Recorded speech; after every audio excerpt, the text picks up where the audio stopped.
And then switching the hands, doing a little bit of polarity switching. And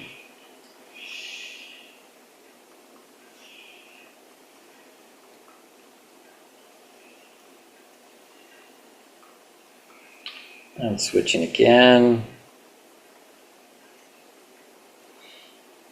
Just feeling the qualitative difference.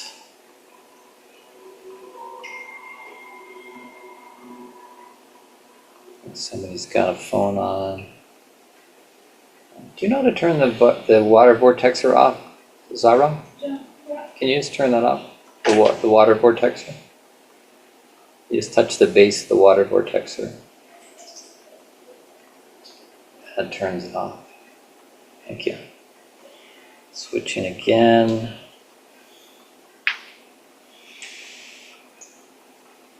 Let's feel how this is activating of your energy field, or activation of the Ka. And then from this position, moving out to open.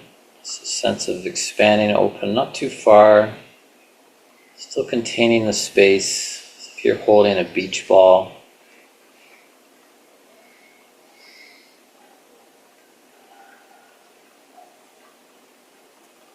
And then contracting again back to the closed position.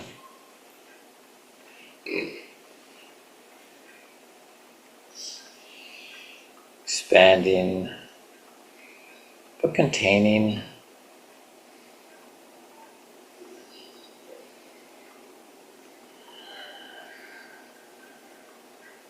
And back again. Just a gentle pulsing with our own energy field.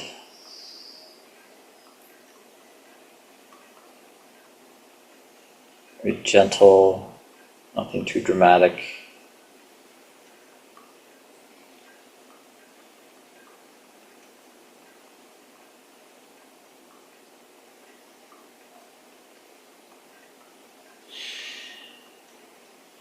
And once again, closing.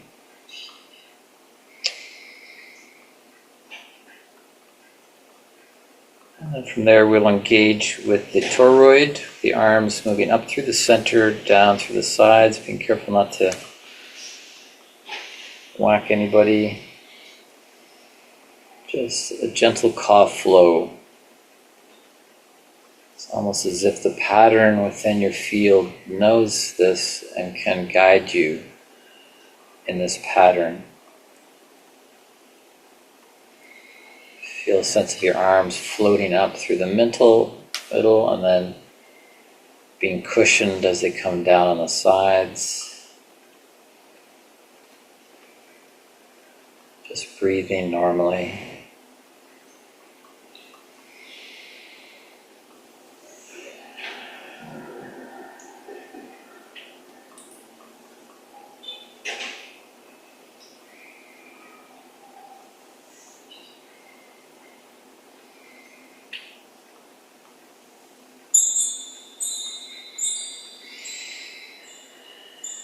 Just a couple more, as if it's really taken on a life of its own and it's doing it for you. There's no thinking about it. It's just this flow pattern that you've programmed into your field, and it guides the rest.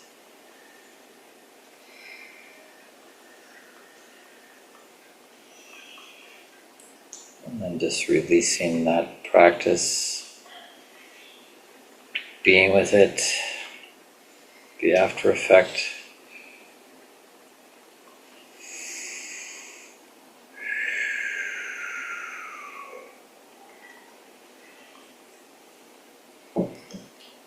And then working with the legs a little bit. This week we're doing practice to lift the legs a bit more to the vertical, so do that while standing. Just a sense of lifting the left leg just off the ground. Doesn't have to be too high. And switching to the opposite leg.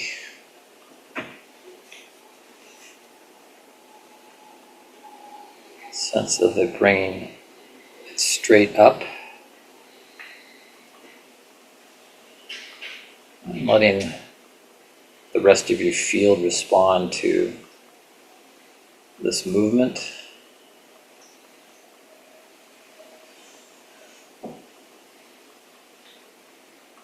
This is really working with the magnetic field of the earth, which holds us to the earth. Science calls it gravity, but it's not really fully understood because it's actually largely magnetism. So we're working against the magnetic pole of the earth, which will again activate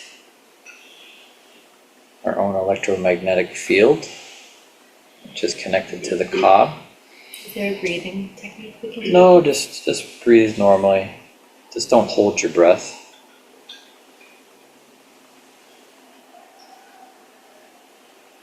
So you don't have to be thinking about breathing. Just set the pattern and let it go. One of the things you might note while doing this standing or with the walking is drawing up with this magnetic pull. Could be activating for the kidneys. Up at the top of your legs you have these two kidneys, which are something of a battery pack for your body. So we want to energize those. This sort of practice will do that. And then releasing the practice, just standing still for a moment, noticing any after effects.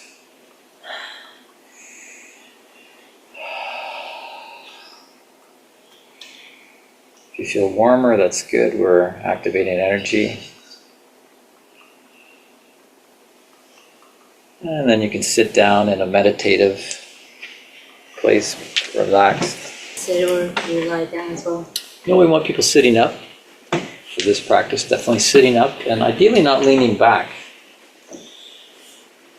The neat thing about activating your Ka before meditation is that you should be able to sit erect for a longer amount of time, because this upward current, this upward force of your Ka body is holding you.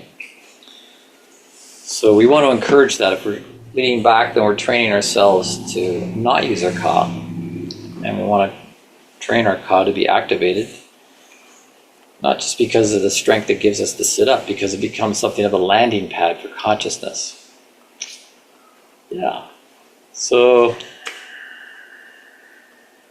engaging with Egyptian power pose number 1, with the palms open, facing up, and arms parallel to the ground.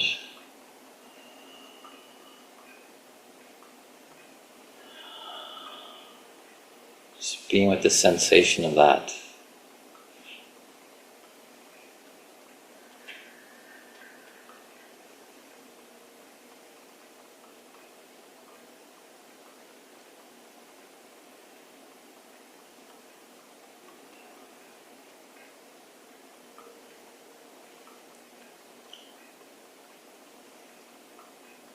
So allowing the geometry of your body to activate certain qualities of energy.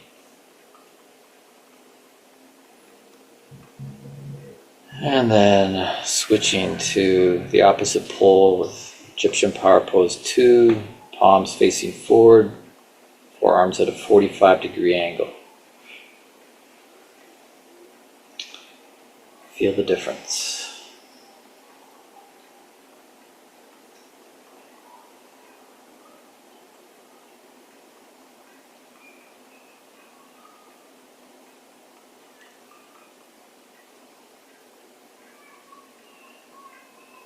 And then switching back to power pose 1.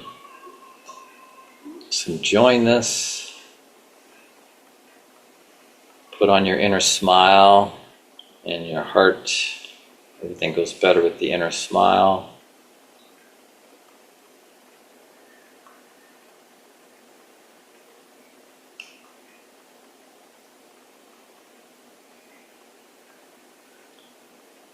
And switching to Power Pose 2.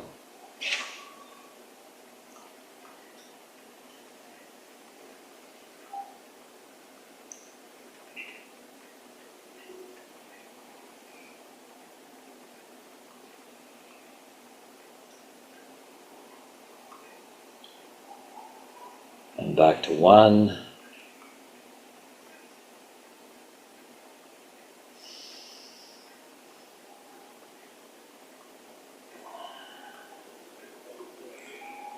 And then releasing your palms to your legs, just relaxing that, being with the after effect. And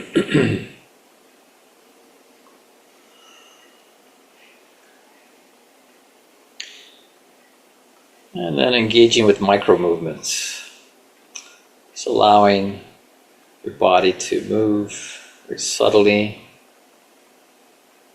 back and forth, side to side, round and round, whatever direction flows for you.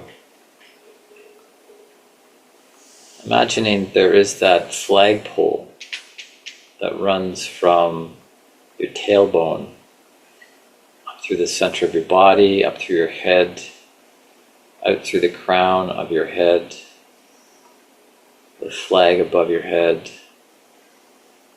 just swaying as if you're a flagpole.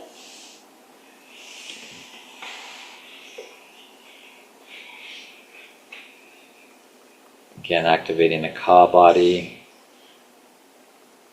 giving yourself kind of an energetic massage. We call it a kassage.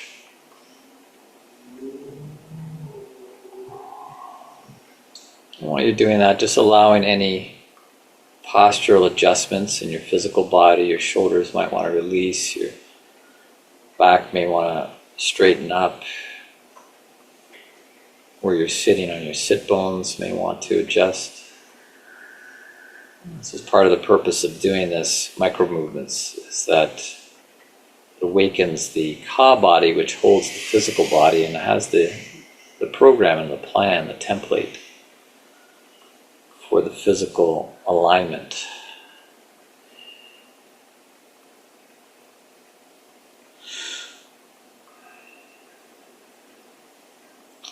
Again, having the inner smile in your heart, releasing the micro movements. And you can have your hands whatever way you want. There's different poses. This is the meditation mudra, like this. We have one hand rested in the other, and the tips of the thumbs are touching. You can have it held against the belly. You can have it resting on your lap. Whatever feels intuitively best at this moment. With awareness in the heart.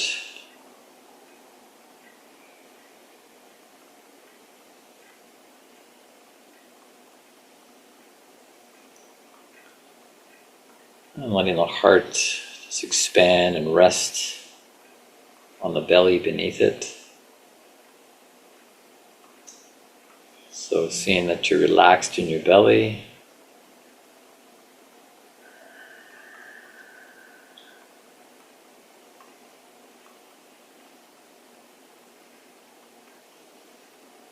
And the belly rests upon the root.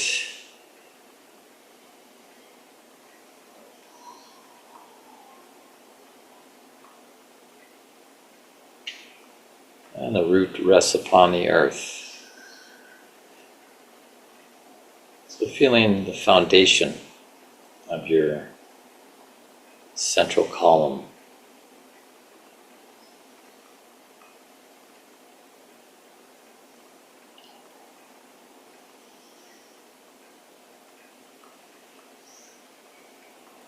And back up into the heart. Wanting the heart to be open, expanded. Just breathing normally, just relaxed. This is really more about using our attention to awaken our energetic channel. So from from the heart, we can move up into the throat area, the area of the larynx.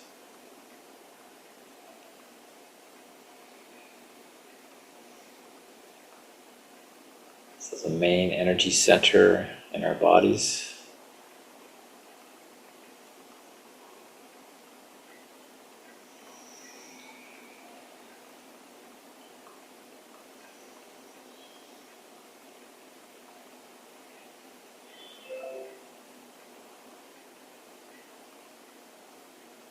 And then moving up into the head, into the area of the brow.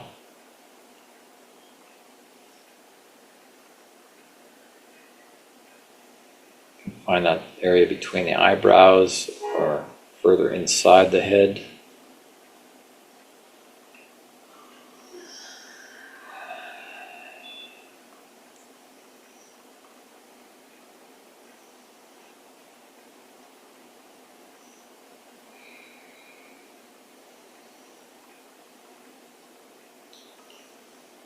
Then sliding on up to the crown. How does the crown feel? Does it feel open or closed? Does it feel light or dark? Just resting your awareness at the vertex, at the top of the head. Not the back, not the vortex, but the vertex at the very top where the soft spot is.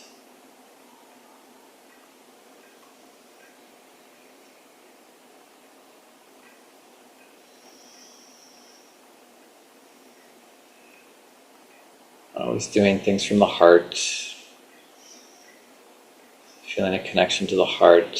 As we move further up again, find a spot above the head, some sort of point that we can rest our awareness.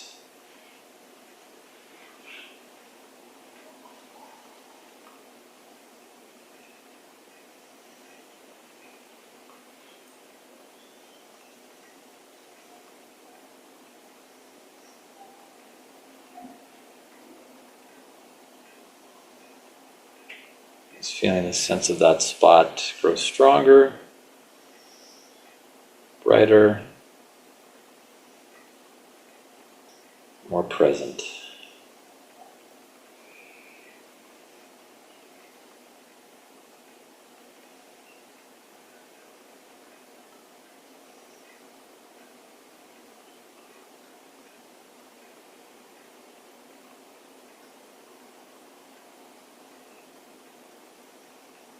Could be a few inches, or could be a foot or more. Just go with wherever you sense a resting place above your head.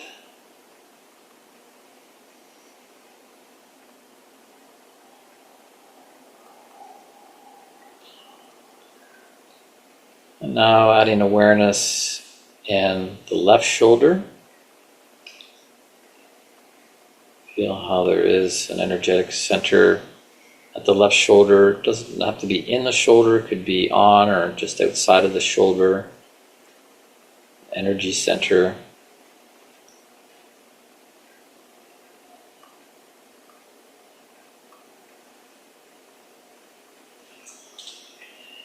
And now adding one with the right shoulder.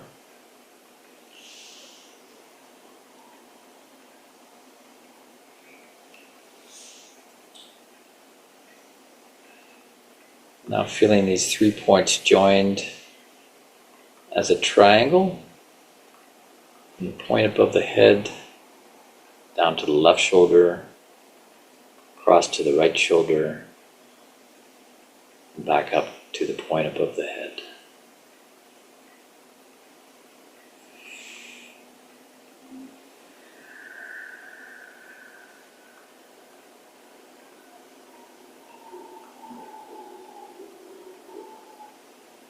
Sense of this triangle, or if you will, a pyramid surrounding the head, holding the head,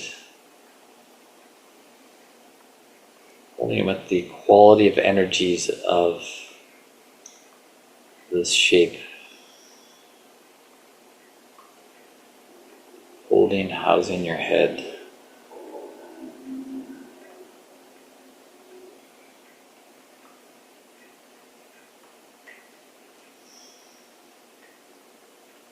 And perhaps you can sense some golden energy within this shape.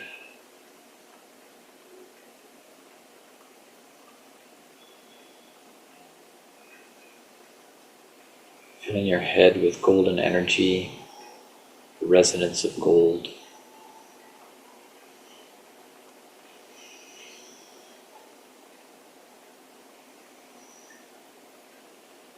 And now we're going to move the base of this triangle down lower.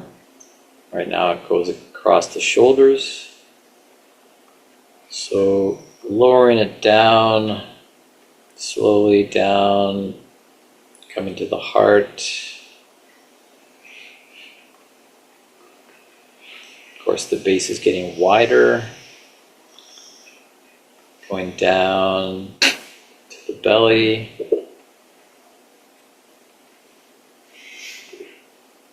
Arriving at the level of the hips.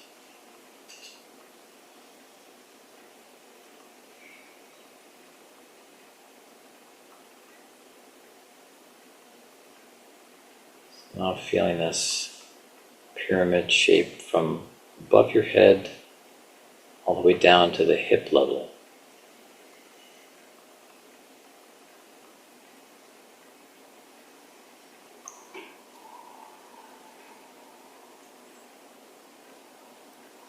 Continuing to be bathed in the qualities of golden energy, all the properties of the pyramid, holding you, housing you.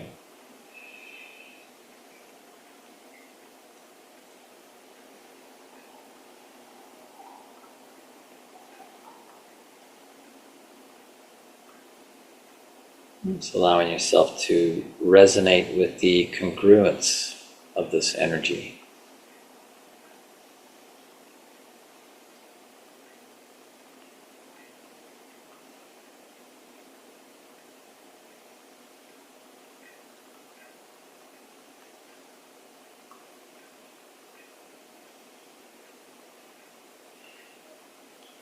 Just another few moments holding this quality of space around yourself.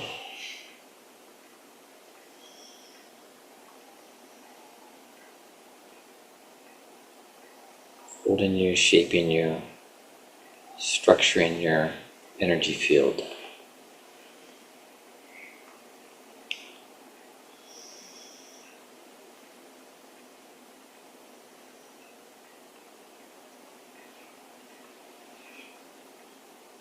And releasing that practice, just being in the heart, and bringing the hands folded over the heart again, holding this energy within your own center.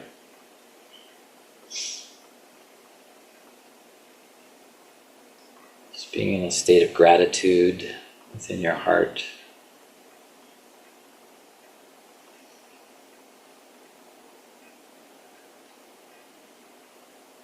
And you can switch the hands so you have the opposite over the other.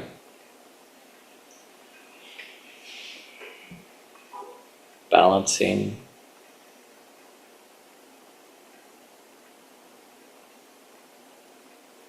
Don't need to be touching the hands, just having them separate a little bit. So working with the Ka body. Switch them again.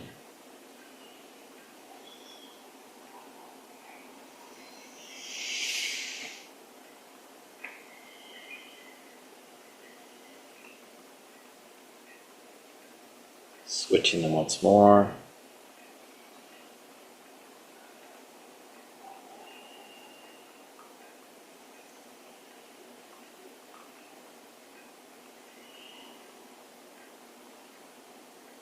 And then bringing the two palms together in front of the heart, duality into unity.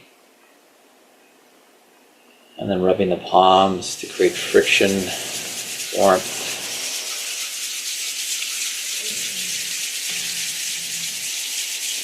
The hands feel activated, and you can cover the eyes. Bring that warmth and energy into the eyes.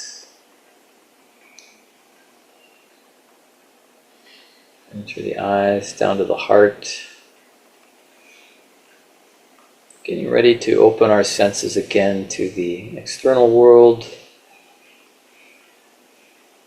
And when we do, we'll stay in this meditative space, staying quiet, and you'll need to get one piece of paper and something to draw with, or maybe something to draw on, like a folder or a book or something.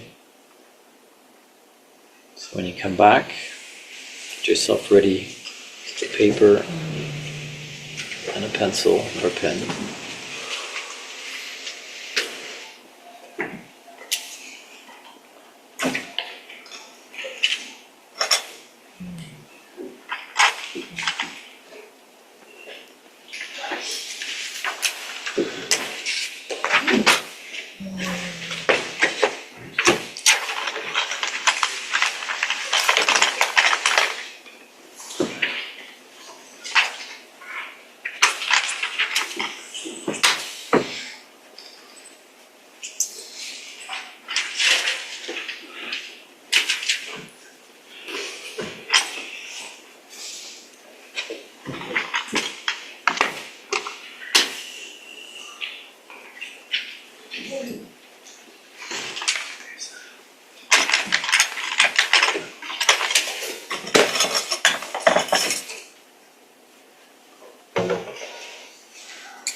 Okay.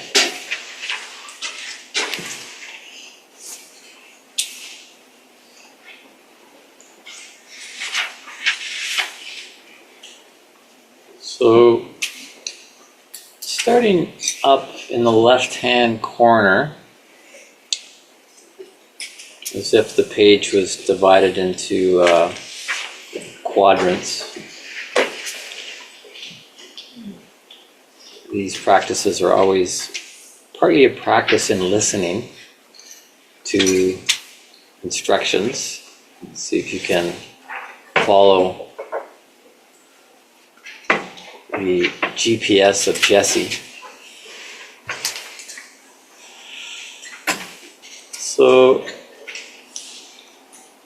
in the top left quadrant, you're going to simply draw a straight vertical line about 2 or 3 inches long. A straight vertical line 2 or 3 inches long.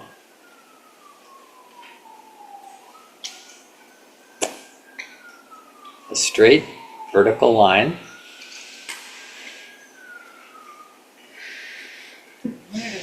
Vertical. Vertical is the opposite of how you are when you're not sleeping. It's a cryptic way of putting it. Or how you are when you are sleeping. No. You said the opposite. Wouldn't it be the opposite of how you are when you It's how you're not. It's how you are when you're not sleeping. Vertical. All right. We made it through the first one. Now, look at it. Now, close your eyes and visu-feel it. Visu-feel it. Yes, that's a word I invented. Visualize and feel it. Visu-feel it.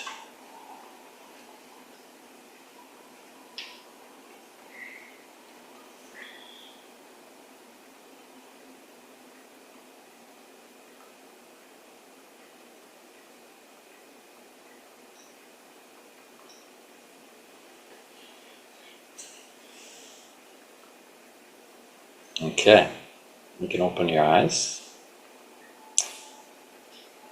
And now below it, on the left-hand side of the page, somewhere around the middle of the page,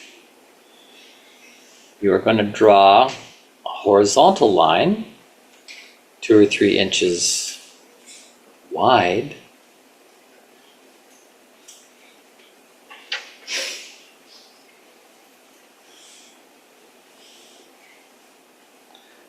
Once you've done that, just in the middle of the page, on the left side, horizontal line, 2 or 3 inches wide.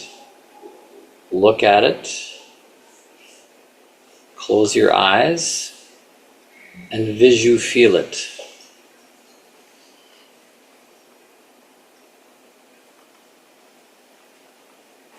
You might visualize it more, you might feel it more, just feel it.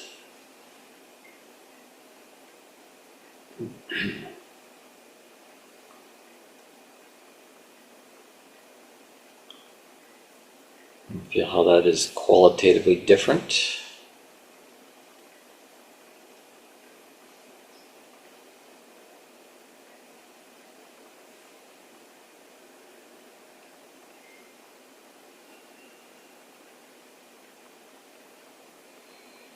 Okay, releasing that.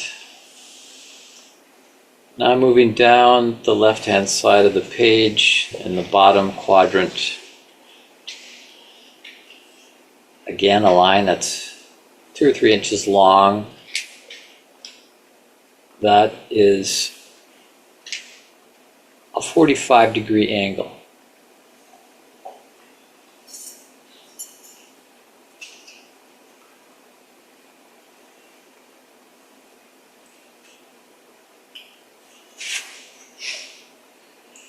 Once you've drawn it, look at it, close your eyes, and feel it.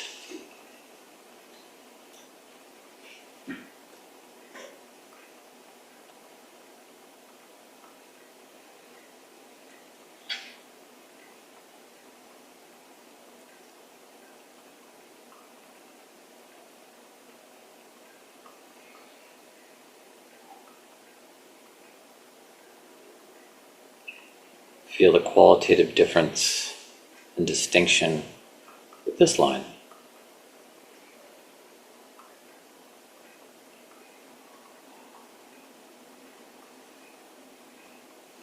Okay, releasing that. Now we'll move up to the top of the right-hand side of the page, top quadrant. And again, drawing a vertical line, 2 or 3 inches long.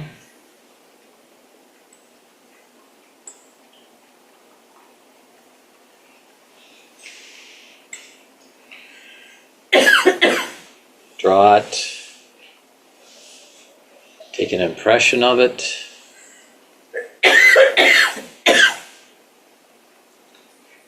And then close your eyes and feel the vertical line.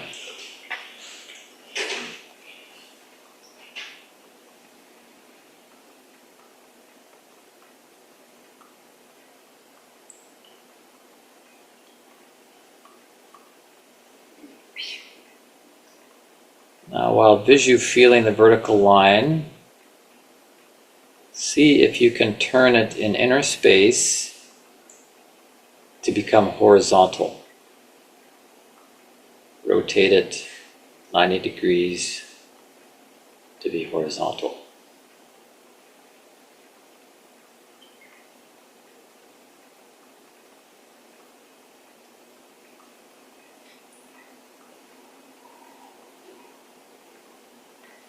Okay, releasing that practice. Moving down the right-hand side of the page, in the middle of the page, again draw a horizontal line, 2 or 3 inches wide. Draw it. take an imprint of it by focusing, concentrating on it for a moment.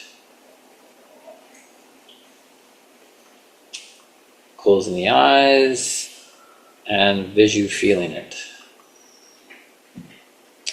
Horizontal line.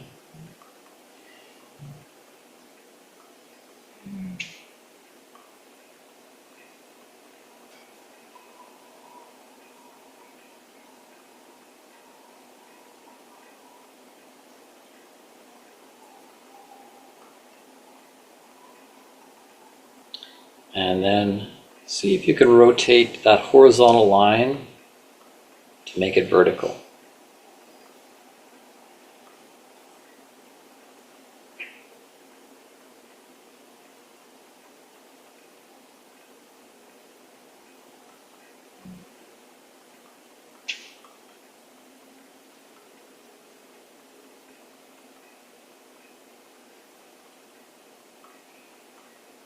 And just observe what happens as you do this. And then releasing that practice. Moving down to the bottom right quadrant.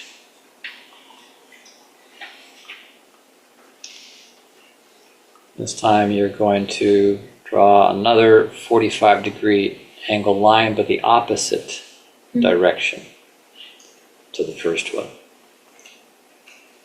Opposite direction to the first one. 45-degree angle line. Look at it. And close your eyes and visually feel it.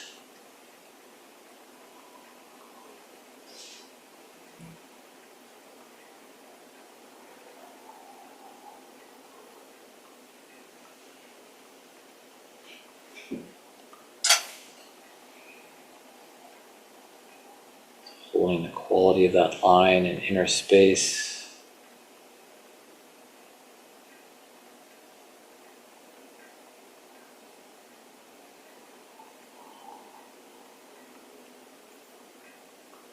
And see if you can rotate that line to be 45 degrees in the opposite direction.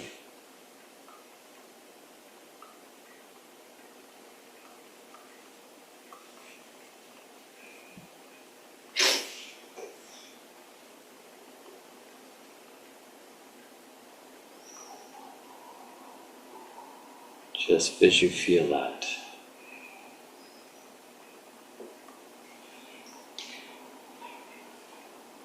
And then releasing that practice. Opening your eyes when ready.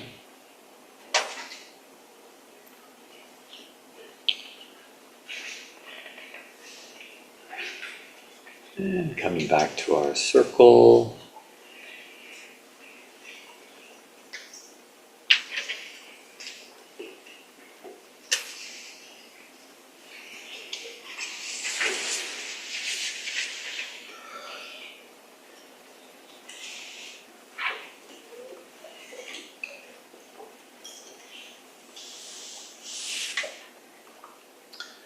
And welcome all to Cosmic GPS, our second evening together here. And tonight we have Marielle joining us.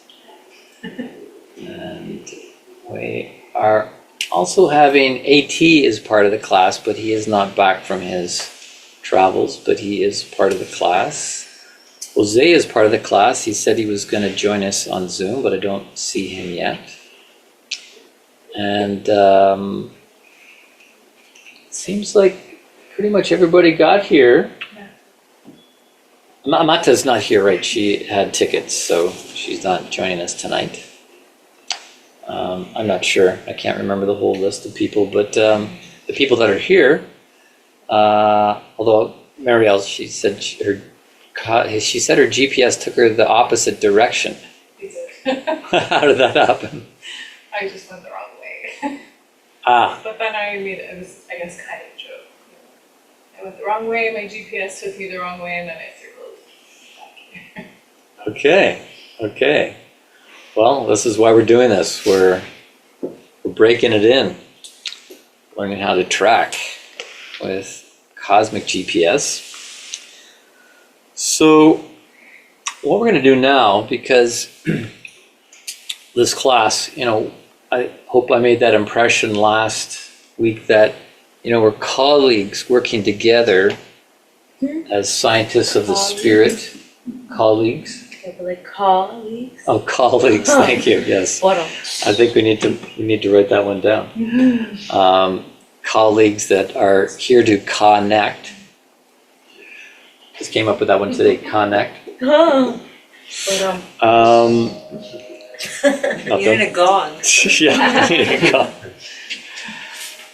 To do work together in exploring this whole idea, which, as I tried to impress last week, is, I believe, cutting edge for human evolution. It's a new revolution, a new wave that we need to ride in accordance with the new outer technologies of AI and digital GPS and blockchain and all these different external tools that are really mirroring something of our own inner development. And the need to keep up, the need to pay attention and move forward and not get caught in the three conditions that I spoke of last week. Anybody remember the three conditions afflicting humans? Lost soul. Lost soul syndrome, half unpacked,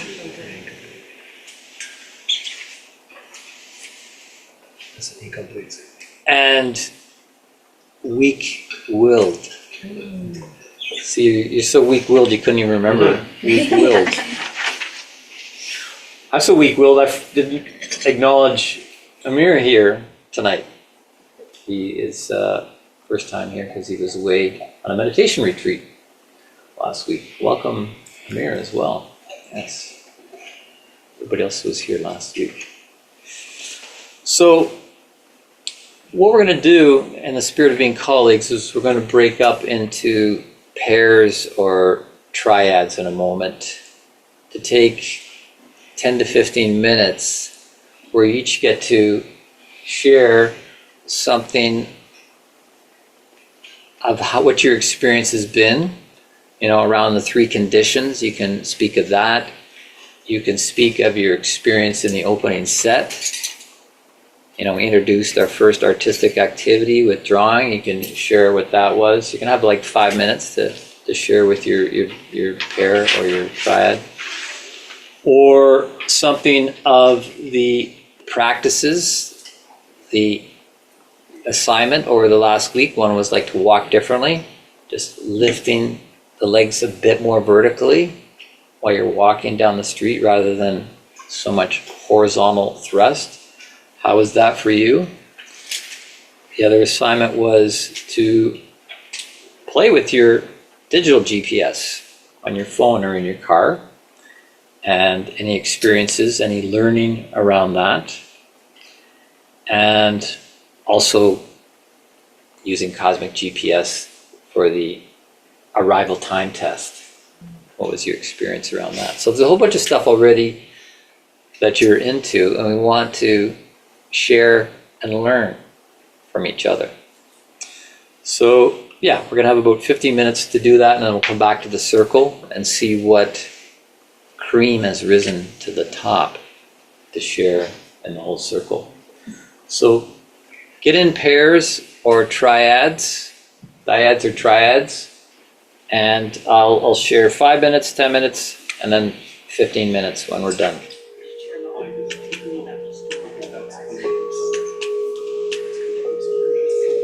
All right, let's return to the circle for a little bit of circle time. Yes, we're exploring, experimenting with this idea of cosmic GPS, living a guided existence. Is it for real? Will it guide us to a place of greater service? How might the practices that we're engaging be engaging? So let's hear. We'll have, one of the reasons we break into dyads and triads is to expedite a little bit so that we don't take 10 minutes with everybody. So now everybody has a couple minutes to share what cream may have come to the top, a new realization, a new activation. So share your name and then a little piece that's working for you from the practices we did this past week or the opening set. Any of the above. Yeah. So why don't we start this direction this time? I'm Mario. I guess a function of the GPS that I was kind of contemplating this week. I guess I was thinking about a GPS in concert with like map programs or apps. So, for example, you could ask, not only to go somewhere but to make multiple visits. So perhaps like in life, you have more than one interest or goal. Cosmic GPS could do maybe something analogous with, incorporating multiple constraints or goals or interests along one path, or the path of your life. Yeah. This is what you got reflecting upon digital GPS. Yeah, digital GPS, exactly. Similarities. Great. Great. That was one of the assignments. That's very great. Thank you. Okay, thanks, Maria. Hi everyone, my name is Aaron, and I used to know about my GPS before I know about you and your program, but I think that I lost my GPS this month and why this program helped me. And in this week I felt so down and I saw that maybe I lose my GPS at all. And I really try to be present and be calm with myself. And I used to walk light before you gave us that homework, and I felt that when I walk slowly, I'm kinda in the travel or journey, not just walking to go somewhere. You're in the what? When I'm walking light and slowly, that's the way that you told us. So I think I'm in a travel and a journey, not just going somewhere. Yeah. There's more of a sense of journey rather than just trying to get to a destination. Yeah. Beautiful. Okay.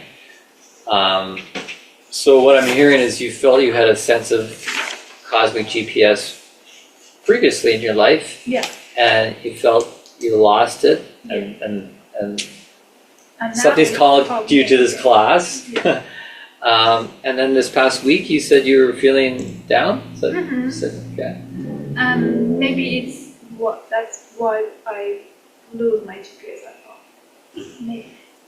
Any sense of what may have brought about this losing of connection? I'm not sure. Okay. Yeah. That's great. We don't want to force an answer, just asking. Because it's not clear for me too. I'm just in some way. Yeah, just checking in, see if you have any insights, and maybe insights will come, which would be valuable to hear. What helps us connect? What may cause us to disconnect? Because we see that happens with digital GPS. Like all of a sudden it's disconnected. Exactly. The things that really was helpful for me today, that's being on time here. It's kind of like the practice to find my GPS again. Because I have my GPS to be on time in the place that I really want to be there. But in these months, I just, maybe I want to spend the time with myself more, or just maybe I feel that that outside is busy and I want to be calm more by myself, so I just go there slowly or lately. And now I just thinking about be on time in anywhere that I want to. Great. Thank you for sharing your appreciation for the exercise of the Cosmic GPS Arrive on Time test. And that it's not just me being a hard ass and like, come on, show up on time. But, you know, it is part of the program that is intended to help you up your game by testing yourself, really. And to learn to work on a higher level. What I heard you say was like, maybe you just want to be in with yourself more, you don't want to go out into the world as dizzy, so you just want to come in. But how can we go out into the world with Cosmic GPS and not get caught up in the whirlwind of things that make us want to retreat or be in a reactive state, which is not going to help with alignment. Being in a reactive rather than active, reactive, we're not going to be in alignment. So that's a clue on the first of the 3 A's. People remember the 3 A's?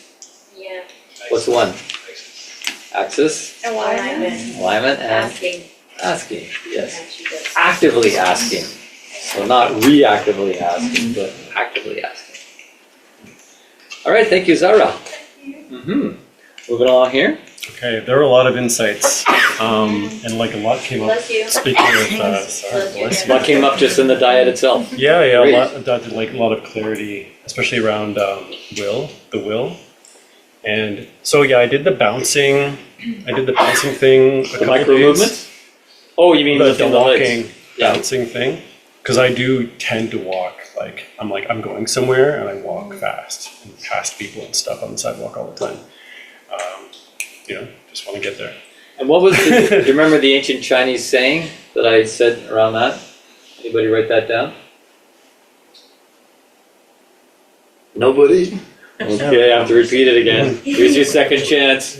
Sometimes you get a second chance, sometimes you don't. All right. Whoever walks with haste cannot walk with grace. Right, yeah. It will not help with alignment and access. Yeah, it's kind of like the same, along the same lines of, I think it's like martial arts related, like slow is smooth and smooth is fast.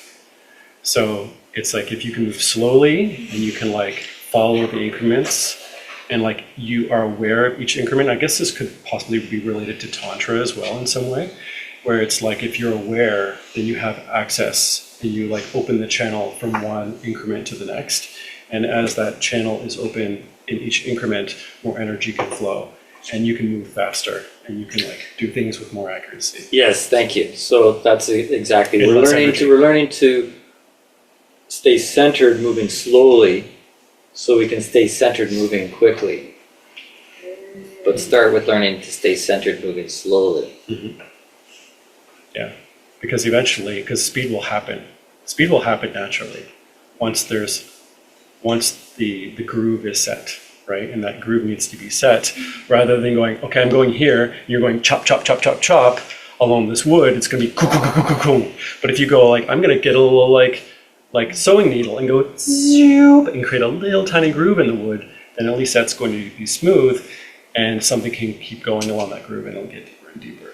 Right, yes. That's an Develop analogy. your own groove rather than the collective flow of our community that's very hasty. So this is why the lifting, putting more will into the vertical lift of the legs is getting your own groove rather than, because I've really had to work with that myself living downtown here. I step out the door and it's like getting on a conveyor belt of people along the sidewalk. It's like, okay, step out the gate. It's like, I got to flow because you hear people walking behind, you don't want to have to walk around you and all this kind of issues. It's like, today I went for a walk and it's like just lifting the legs and there was something of like a back resistance, right? People coming up from behind and like you feel your back space open up and resisting this push from behind. So developing your own groove and not getting caught up in the whirlwind and the dizziness of the chaos. Yeah, because in a way that could be, yeah, there's something else I want to say, but like going with that is like that I've explored that idea too of, being pushed in some way, like Sarah and I talked about a little bit about other people's will and other people's energy influencing us. And that kind of like feeling of like, I need to do something because somebody else wants me to do something. I'm anticipating somebody else wanting me to do something. And that's kind of like, and that's using imagination. That's creating unnecessary burden rather than having accurate information of what exactly is required of me to contribute to something, and anticipating something, and anticipating especially more other people's pain that may not even be there. It adds pain to us unnecessarily, rather than actually getting that feedback once we hit that wall and go, "Ooh, I can't go this far or do this specifically because that's someone else's edge and it violates their boundaries, or I'm physically blocking them on the sidewalk or whatever. Like I can't just do this, that's not cool. It's all If I do that, I reactive. can do it this way so they can walk past me, right? Kind of thing. It's like I still want to do this, I can still do it, just not face that direction. Whatever, right? We need to just anyway. So you really establish your own vortex of energy. This is why I've been introducing this song at the Lofty Gatherings. Be the vortex you want to see in the world.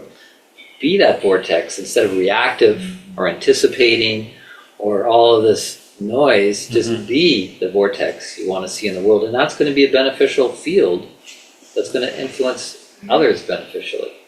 Yeah, and like this is like, so Sarah and I were talking about the actual digital GPS and how it relates to, it relates to the will, but also relates to kind of that like having that being in alignment. So it's like we need the destination. We need to know where we want to go. But when you open up a GPS and you haven't entered the destination, it shows you where you are. So it's like, well, you got to be aware of where you are, because it's like first. And then you're like, okay, here's where I am. Where do I want to go? Oh, Your you wanna go this location. way. Yeah, I'm like, oh, I am here. Okay, I am here. And you need to know where you are, so you know if you need to go this way or turn left or whatever. And then you need to be present each moment along the way so you don't miss that turn. And you don't like miss all these directions that you're getting. You can't be like, okay, cool, I've like gone in the direction GPS told me to do. Yeah, but like there's a dead end there. Like it's telling you that there's a more efficient way to get there. Yeah. And like, so will can kind of be related to gratitude. So, so you need to like be, even if you want to go somewhere, you want to be hasty, you want to get there in 20 minutes, you want to get there like 5 minutes. It's going to take you like 30 minutes to get there. And you're aware of it. You're like, okay, it's going to take me 30 minutes, but I want to be there now in 5 minutes tops. It's like, okay, well, in order to bend time, we were talking about bending time and stuff, like, and that's like the bobbing up and down is like, is the bending of time, because you're like allowing the universe to self-organize around you being present and having the same vibration that you would have once you reach your destination and you're satisfied in being at that destination. You need to have that same vibration in the present so the universe can organize itself around you, making that happen at the right time for you to be there. Nice. So you're not missing the thing you want to miss. Say it again. Okay. Okay, yeah, it's a lot of words. It's kind of like Put it in less words. Sure. Yeah, so, okay. So you can bend time and reach your destination at the right time by being in that feeling that you've already reached your destination when you've just started your journey, is a way to say it, I guess. And each step along the way. So, and that can relate to like, and that takes willpower. It takes will to choose, like whenever that thought says like, oh, I have to do this now, I have to do this, or here are all the negative consequences that are going to show up, all these thoughts, if I don't show up on time. And it creates a burden, it creates a weight, it creates like a sludginess. Static. Yeah, some resistance. And so it's like, It takes a lot of energy, and it takes us out of the moment of each step of where we are. It takes us into our head or the future instead of being right here. What you've described really is a manifestation technique. Pretty much. Feeling really the visual feel of it already being there. Yep. Anyways, need to keep moving around in our Yeah, circle. there's a lot to get So into. yeah, we'll have time. My turn? Yes. Okay, my name is Sarah. And yeah, I just shared with him that something interesting happened that it's been my practice, but I guess since I moved back to the city, I've forgotten. And this was when I was living outside of Canada, and I had learned that, which now I remembered by the walking meditation, is that when you move slower, time will also move slow with you.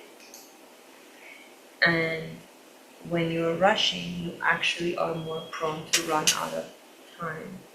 And if you're trusting beyond logic. So this is something that I've worked with previously, and what the Kabbalists, which I'm studying now, they call it certainty beyond logic. So this is what the Kabbalah teaches you, and also with time and work. So I shared with him that I noticed, so for example, I have to go to work at 8:30. I have to take my Uber and go to work. Before I used to rush to get my coffee and I was like thinking in my head all these things I'm going to do when I get to work and get my assistant to do. And I'm like, okay, so we're gonna walk slowly now. I'm like, I am gonna get there in time, and I'm going to be back in time. And on top of it, I'll have time to play some music before the Uber comes. And it worked. And I would walk very slowly. And if I could feel someone's energy behind me and be really happy that someone was walking slowly in front of them, I just got out of the way. I'm like, hey, would you like to go ahead? Yes. Nice. Yeah, that's a Totally nice cool. thing You to do. can. You Yeah, can. yeah.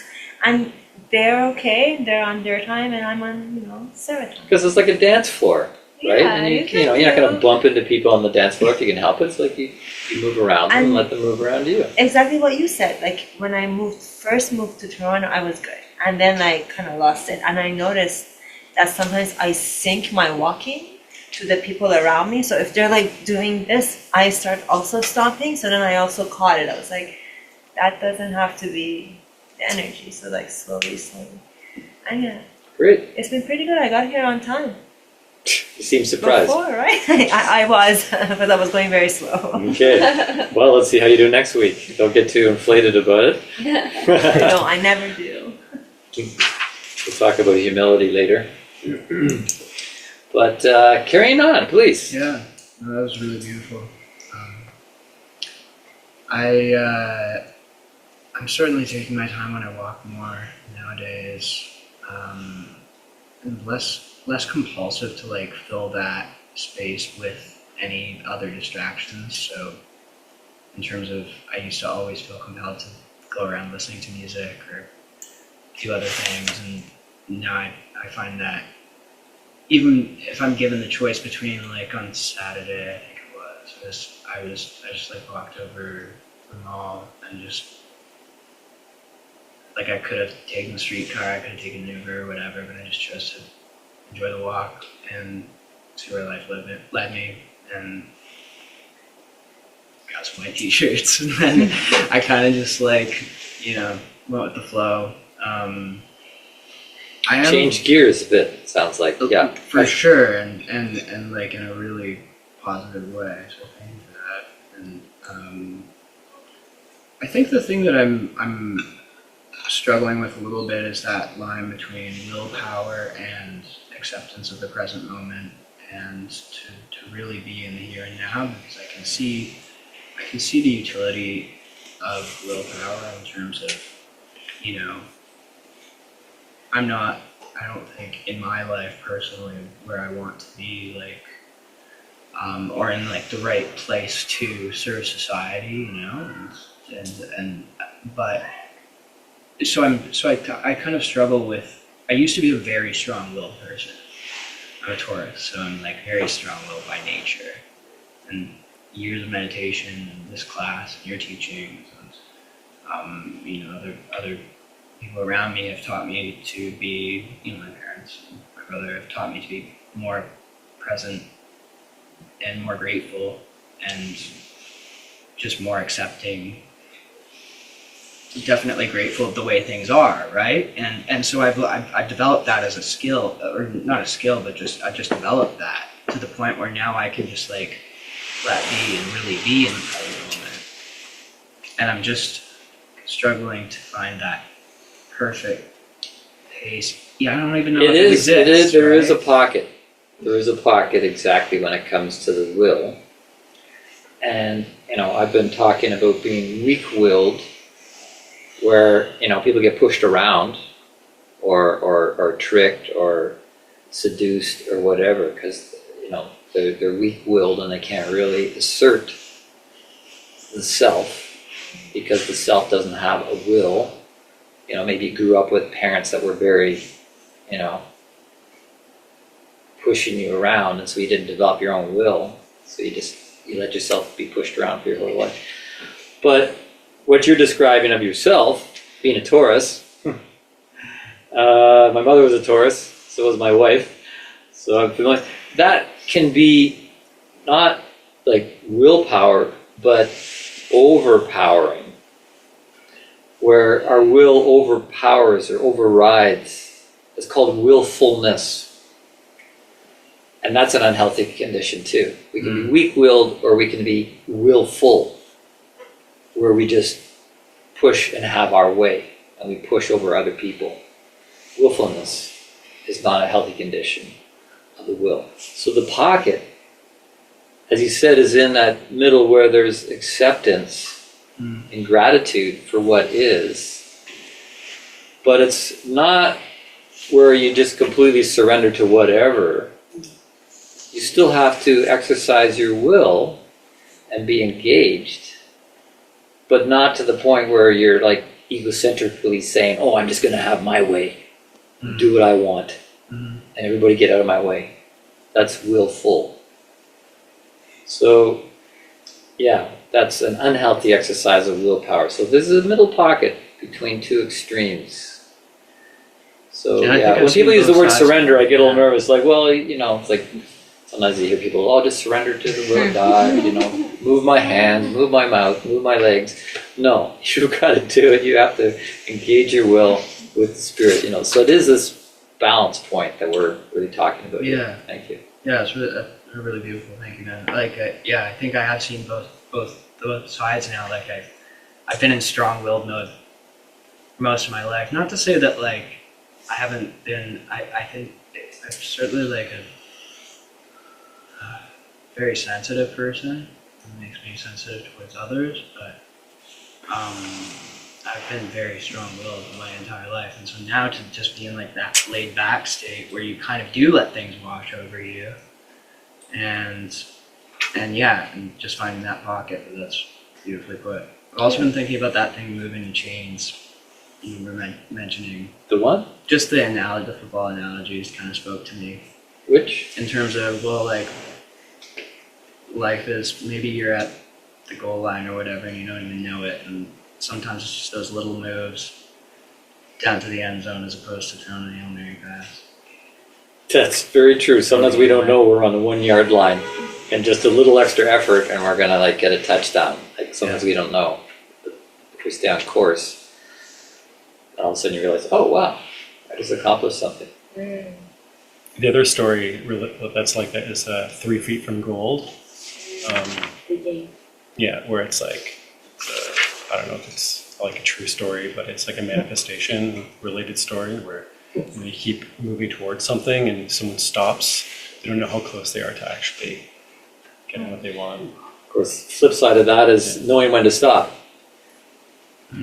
Yeah. You know, but of course, you know, this is a cosmic GPS guiding us, you know. Go, stop, turn left, turn right, wait. Good, let's keep going around here. Marielle. I am taking a lot in. So I notice sometimes I'm like a little self-critical. I'm like, I think I've been criticized for being quiet at times. And like, I I think, and I realize I'm just absorbing a lot, so Good. that's what's going on. I was reflecting on just like entering the space and how calm I felt. I can get really anxious in new groups, and like that's just, I've always been that way, but coming in here, I didn't feel that at all. So that was nice. And I was actually talking about like the materials that are in here, just like the ground, like feeling the ground. I'm not feeling anything, any like subway movements or any vibration in the ground that I'm standing on, and it's really calming. Whereas I think I'm living in an environment that's like really busy, so it's very destabilizing. But yeah, I'm feeling very like rooted, calm, and open-eyed, which is good. Yeah. Great. Wonderful. Welcome, Marielle. So glad you're here. Yeah. Enjoy your grounding. Mm-hmm. Hi there, I'm Cecilia, and I was really excited by, in the diet exercise, I think, by what was coming up for James and Kevin, and we were saying how when I first looked at it, it seemed so simple to me. I just couldn't even imagine what would even come up or what we could talk about. But then I think Kevin said, like, sometimes it's the simplest things that they're bring out or that they're really, you know, amazing. Anyway, for myself, I think for coming here, just like using the internal GPS to come here, I walked here, and it was like a long way from university, but I felt like it was like lightning. I got here so fast, and I am a fast walker, but I don't know, I feel like it was kind of like that internal GPS just driving me here, because it was like I blinked and I was here and I couldn't believe. That's great. And you How came fast early it felt. with some food, which, Yeah, as I yeah. invited people, if you want to come and have your dinner here, and that worked for you. Yeah, so I think I just stood up to me, so. Great. Thank you, Cecilia. I'm James. The GPS, the walking was, when I remembered to walk, it was useful. But then there were times when I didn't remember and I tripped, because I have a bad habit of dragging my feet. And when the ground is uneven, especially when you're on a pavement and there's something that's like just about a half an inch taller, and you just trip over it. And the minute I trip, I'm like, I wish I did what Jesse said. Then I wouldn't have tripped over that. Something's reminding you? Yeah. So that's how I kind of kept that in mind. I should really keep that more in mind, because it helps you to, I guess, not trip. It's all superficial, but I know that's a problem for me, dragging my feet, because it also, it kind of reflects, I guess, my own mindset that I probably shouldn't really have. So lifting your feet, lifting your knees a little bit, it does help with your mindset and how you approach things. With the GPS, I use a different way that I normally would take to get here. Because last week I didn't want to do it because it was like different, and I thought I would be late, and but then this time I thought maybe I should just try. And it was different and it was faster. But I realized that I was more exposed though to the elements.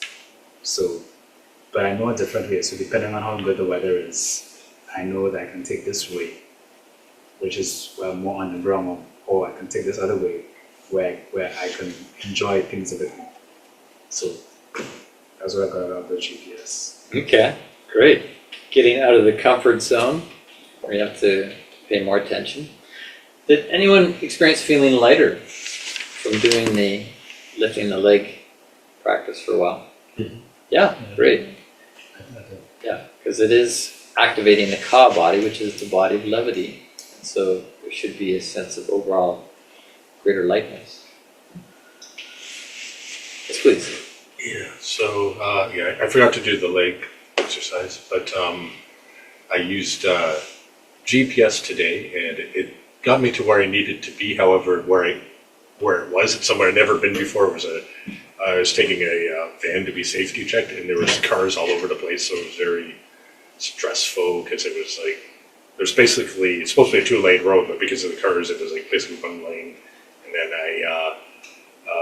the saying, you mentioned, those who walk with haste, don't walk with grace. So I think it applies to driving, because I was driving with haste and then I actually backed into a car, so now I busted my light, so now I have to get that fixed and deal with the insurance. So I wish maybe I wasn't so relying on the practical GPS and more on my cosmic GPS, so I could have avoided that situation. So I did have one experience earlier in the week though, where there was this video on YouTube, and it was like just, I don't know, it was like some meditation. It said 3, 3, 3, and I didn't think I'm like, okay, I'm too tired to watch this now. And I lied down, and then my guides or whatever, I actually saw an image of the 3, 3, 3 like projected to me. So I'm like, okay, I guess I'm supposed to watch that. So I went, and it was talking actually a bit on the lines of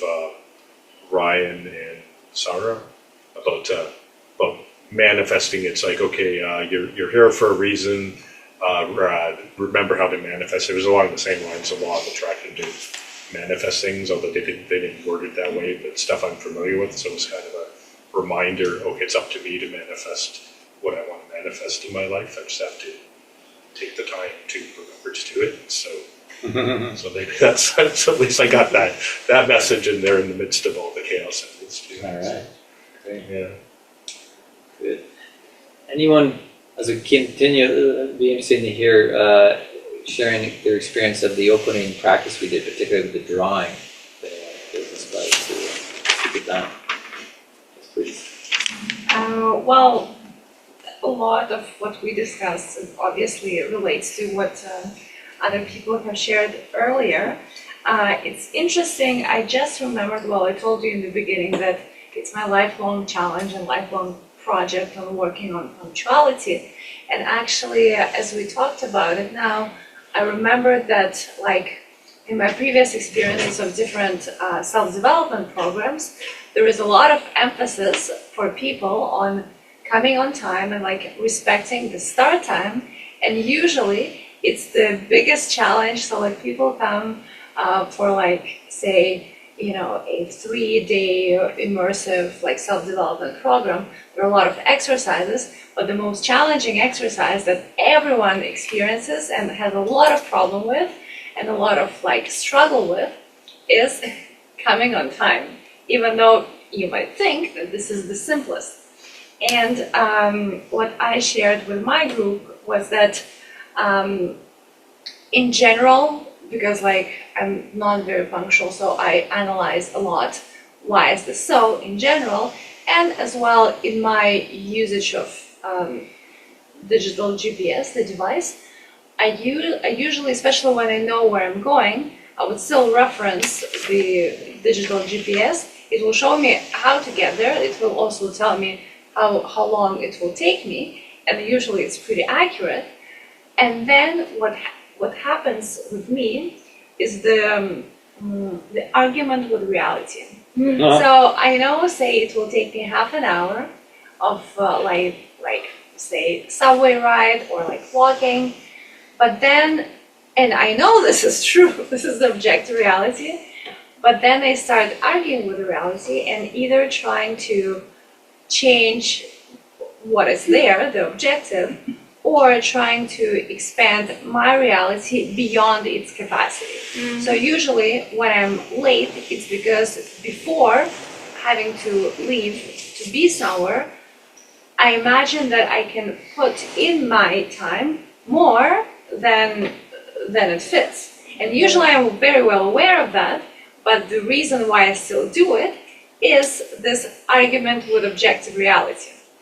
And I think what helps me when I'm actually punctual, when I'm actually on time, is the acceptance of objective reality, is the acceptance of what my GPS is telling me is true.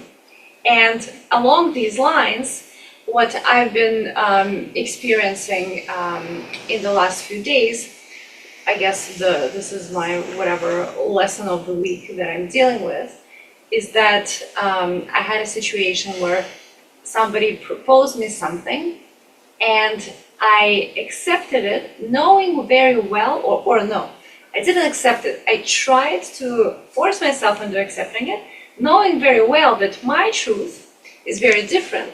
So I had my cosmic GPS, I had my objective reality, but for whatever reason, I started arguing with my reality, trying to force myself into something that is not. So this is, Okay. these are my processes. Yeah, back to the earlier point is Yes. the issue with not getting on time is because you try to fit more things into the objective reality than can fit. Yeah, You try to squeeze. So this is an important point because we all succumb to that. It's like, oh, I've got so many things to do. I'll just do them all quickly and get them all done. yes. Hey, that's going to feel good. Get them off my to-do list. But long story short is allowing GPS to guide us even in the planning of things to do. So you can sense, oh, this will fit, this is a no. Yeah, So we'll just take that out of the GPS destination spots. yes. Right. And it's interesting to what you were saying, that like we carry this like rhythmic haste with us. And on the other hand, if we are able to slow down, then we carry this groove of slowing down with us. So either way, once we get into the state, we carry it with us. It's just a matter of, I guess, achieving it and choosing. Do I meld with like the fast walking crowd, or do I preserve my bubble of whatever? And be the vortex you want to see in the world. Exactly. Yes. Well, and that's where we need will, Yeah. you know, and willpower. So not willful, just willpower to, to stay centered. Great, thank you. Please. My experience of the Name? visualization, Sabrina. My experience of the visualization was very interesting because the horizontal lines felt good to me, so yes, and the vertical lines felt good. The horizontal lines and the diagonal felt like a no. I wonder if my subconscious was like pivoted lines generally in signage.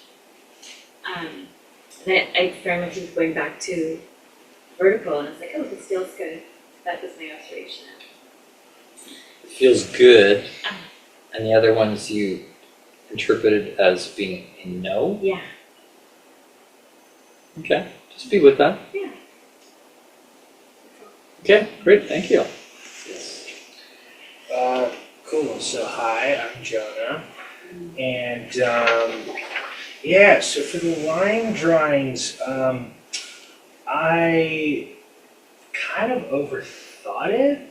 Like you said to draw a straight line, so I did, and then I realized, oh, that's not really that straight. So I kept trying to draw over it just until it looked like somewhat of a straight line. Anyways, the results are not that great, and very uneven.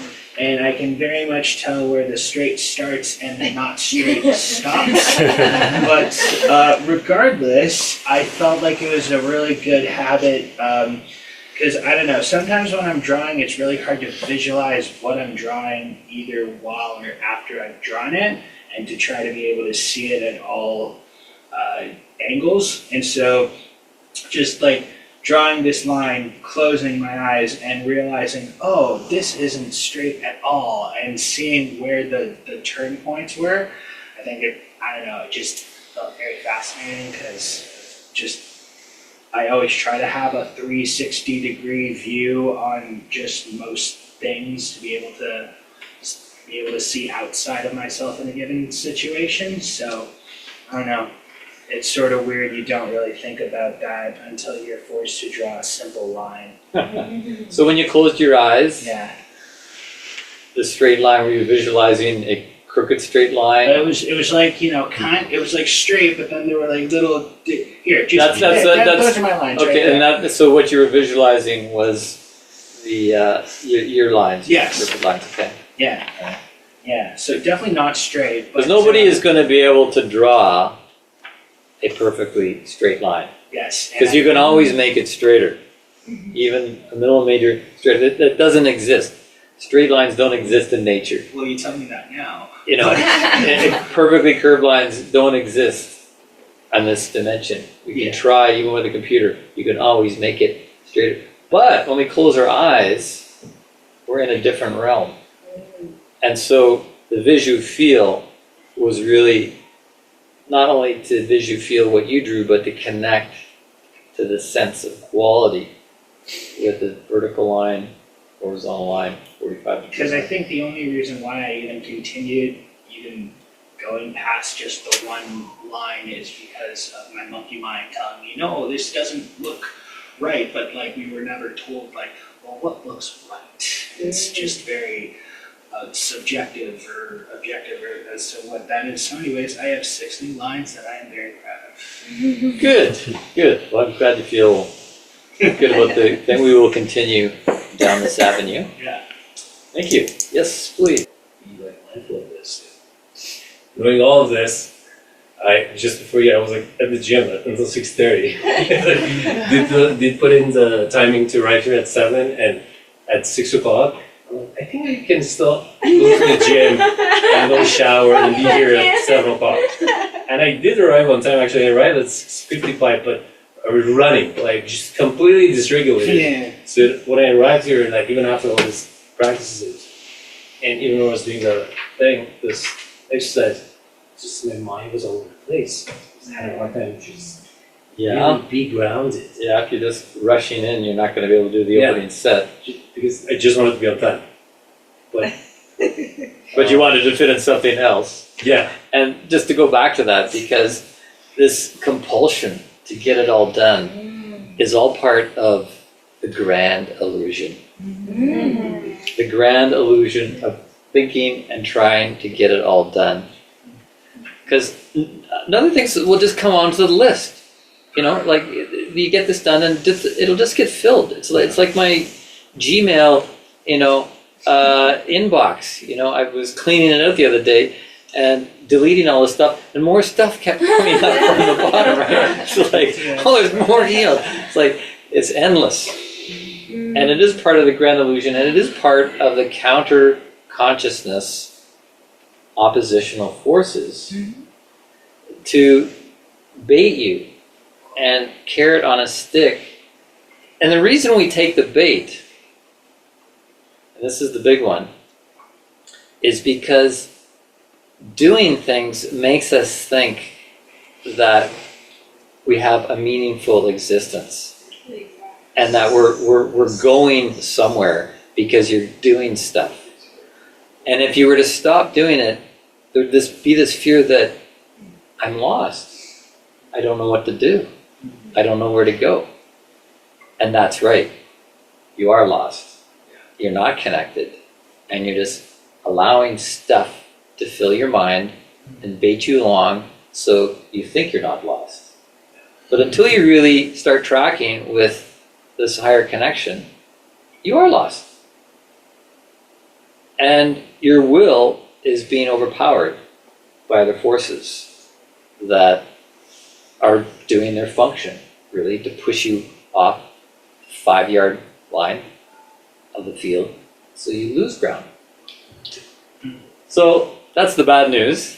The good news is that you're in this class and we're working together to understand these things, because that's where it begins. and one more thing to add is that you're gonna find that always going from point A to point B to point C, but the life in between these points seems not to really have it. So we're so mindless of those moments.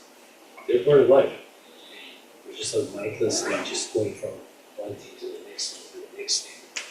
And not knowing you're completely lost actually.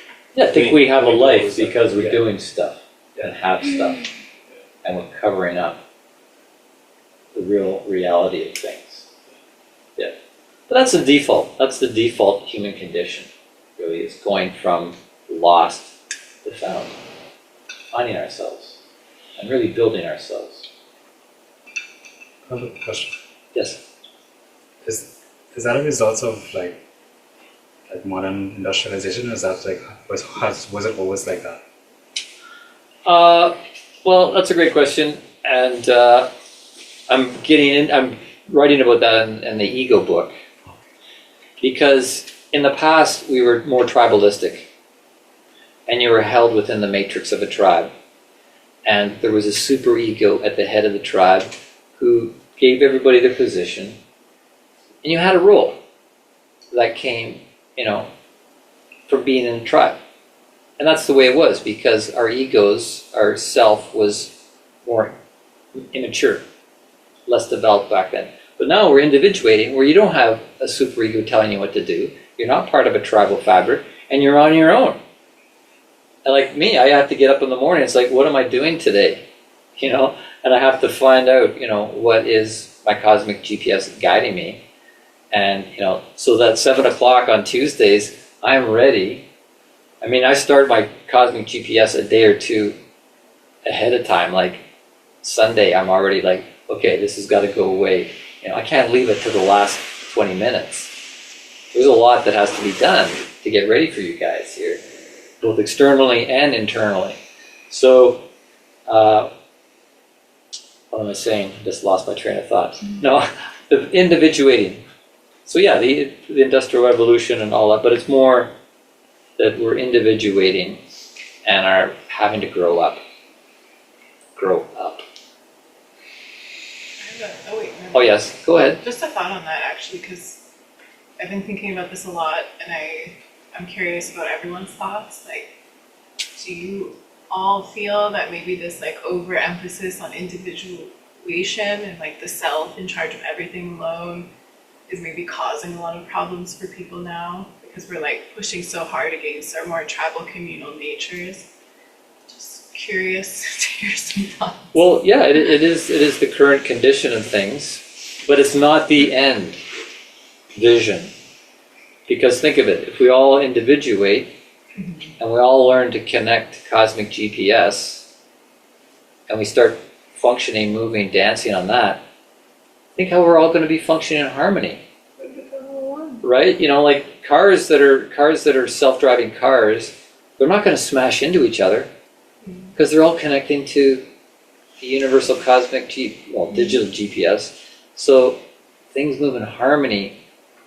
So we have to individuate, but then we have to collectively come back together. Can I add something to that? Is that okay? Sorry, I'm just cutting into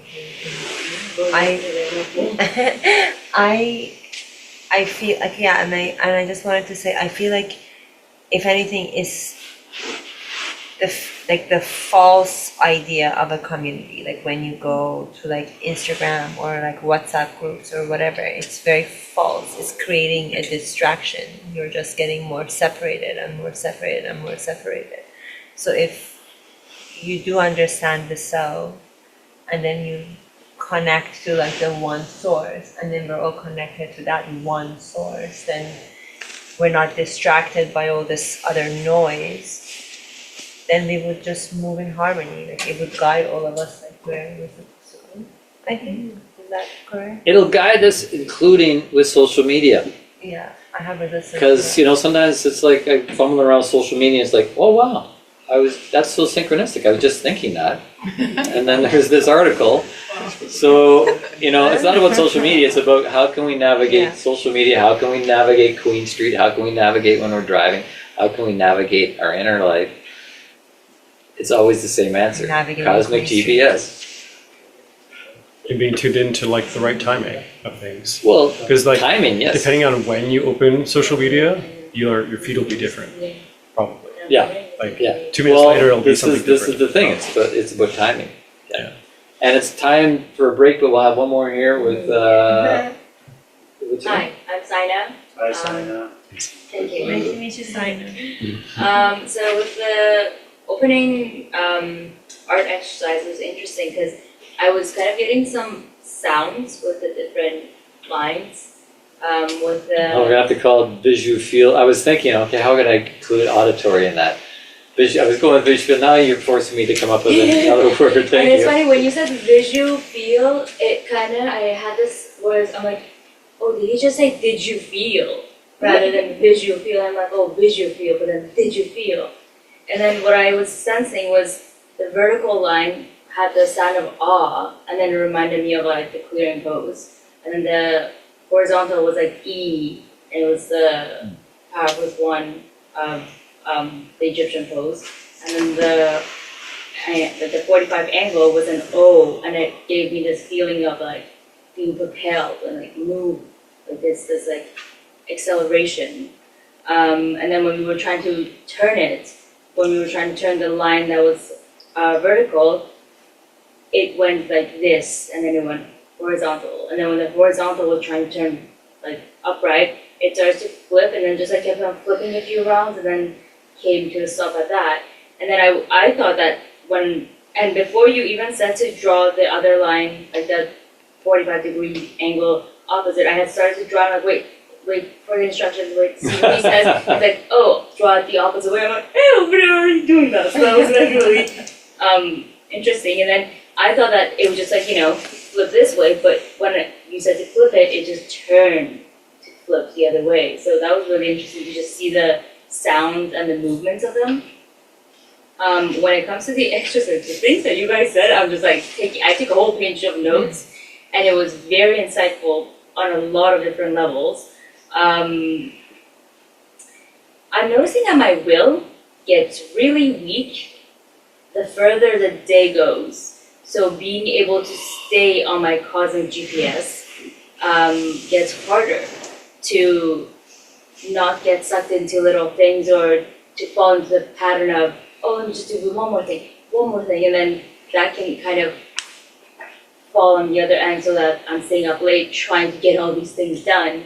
And even today, I was even telling Ryan, they're like, yeah, there were so many things. I was trying to get ChatGPT to like organize the things that I had to do and da. But then when you said the whole thing of when we're trying to, our sense of purpose is based on doing, and if we stop then we're lost. And then the idea of like these forces always coming along the way to kind of pile on. I was telling you, as I'm coming here, I'm already feeling like, oh my God, I already did so much, and there's so much more to do. And then I get a message from my agent, oh, can you do an audition by 5 p.m. tomorrow? And I'm just like, yes, of course I can. But then this sensation of what Dasha was saying of just trying to add one more thing, and this acceptance of objective reality, where it says, okay, the GPS says 20 minutes to get here. I'm like, I can do that in 18 minutes. I can totally do that in like, just to go a little faster. Like, yeah, the Uber will be trying to argue and bargain with it. But then I have a question. And then they picked up another rider. Blew that. So it's interesting because like this constant bargaining and this constant thinking like, okay, I have to do this. And then what you were saying, Ryan was saying, well, feeling other people's will, or kind of being like, oh, I have to do this because it's this shoulding that, wait a second, okay. And the exercise, the walking exercise, it actually came up when I like James, at times I would forget, especially like walking Zelda is when it came out my dog. And then I was like, oh, wait, slow down, let's do this. And he's like, wait a second, but we're so slow. What do you mean? Like, okay, fine. Okay, we're doing this. I see the benefits. Okay, I get this. But like, we're not going to get a lot of things done. Let's keep moving. And then it would be like propelled forward. Yeah, it was. Yeah, the grand illusion. So I have a question in regard to the idea of objective reality versus bending time then. If we are to accept objective reality, and then if there's a whole concept of being able to bend time. Well, that's something Ryan brought up. I'm not going to get into that now. But I'll go back to the first thing you said about how if you stay up late trying to get everything done, yeah, by the middle of the next afternoon, you're going to be weak-willed. Yeah, everything, it echoes forward. We pay, there's always a price to be paid. So let's take a 10-minute break and then come back for tonight's presentation. A little bit of Ka. Get centered. Ready to receive. The Ka helps to be a landing pad for cosmic downloads. And you're about to get a cosmic download.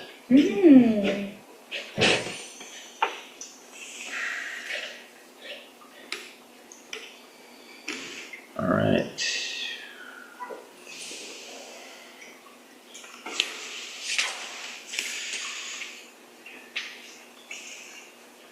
Ching.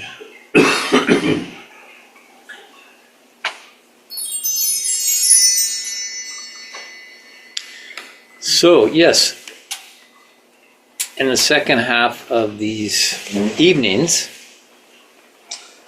I'll be bringing presentation of new material. And tonight,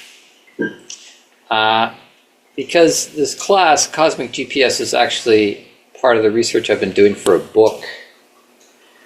And so I get to present material that I'm working on in the book, which is very helpful for me to continue the research. And while preparing for tonight, I've also been working on chapter 1 of this book called The Great Living Pyramid of Giza. That's right, the Great Living Pyramid of Giza. And this first chapter is called Perspectives on the Pyramid. And so we're going to be spending a little bit of time thinking, getting more familiar with one of the great wonders of the world. The Great Giza Pyramid is considered by UNESCO one of the great wonders of the ancient world. And delving into this chapter, it's very interesting looking at the different perspectives on this great wonder of the world. Because as I put in the first chapter, you need to study everything to know anything. You need to study everything, really, to know anything. That's kind of the name of the game now. Because we can't be so individuated and so specialized that we're just masters of one little area of life and one little subject. We really have to study everything to know anything. Plus, you need to think like an Egyptian. So, that's partly where we're leading here tonight. And in looking at these different perspectives, I can't cover them all, but in the chapter, really cover about 30 different perspectives. There's that many out there. Beginning with your basic conventional Egyptological and archaeological perspective on the Great Giza Pyramid. And in fact, I got a slideshow for you. Whee! Perspectives on the pyramid.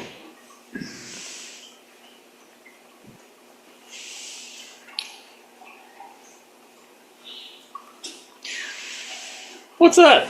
How'd I get in there? Well, I guess I went to Egypt twice. And there I am, exploring the different perspectives on the pyramid.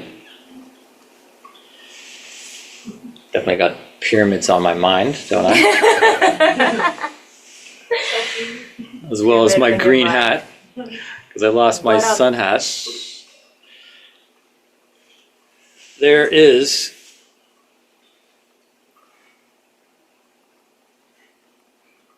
the Great Giza Pyramid.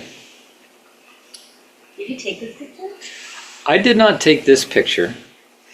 I took the selfies before.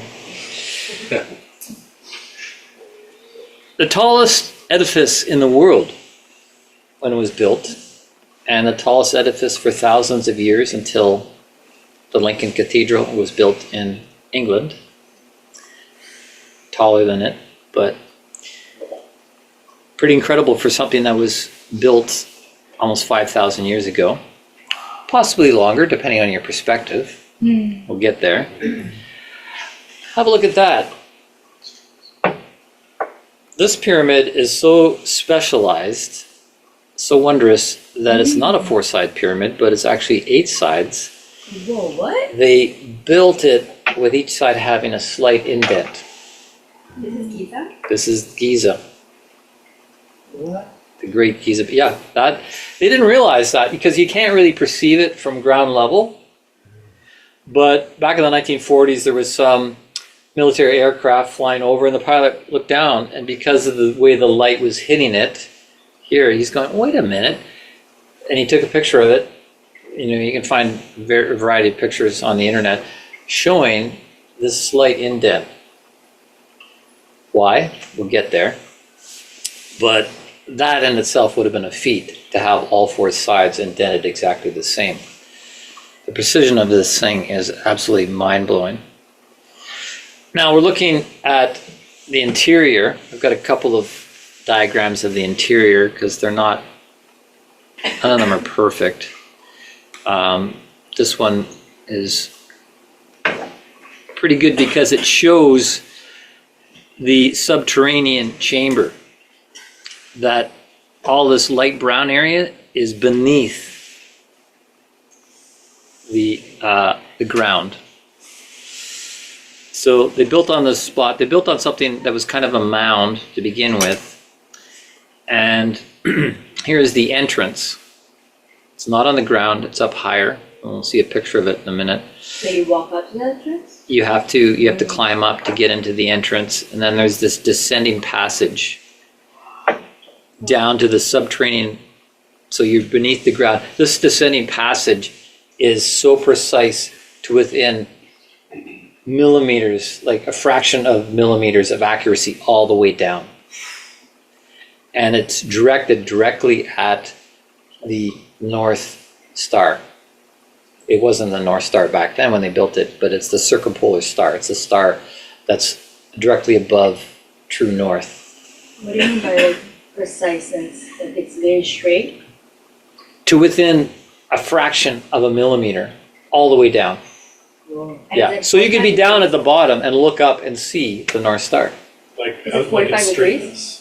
Is it 45 degrees? I don't know the degree angle, but I just thought maybe like the line had something to do with it. no, from the bottom to the top, you'd be looking right up at the circumpolar star. Was that, so it aligns with the current North Star or the North Star at the time? At that time, yeah. Okay. So not the North Star, but the circumpolar star. Oh. Whatever star is directly off the axis of Earth. Yeah.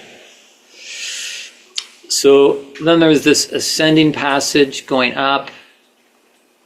This passageway to what they call the Queen's Chamber, which may not be a Queen's Chamber depending on your perspective.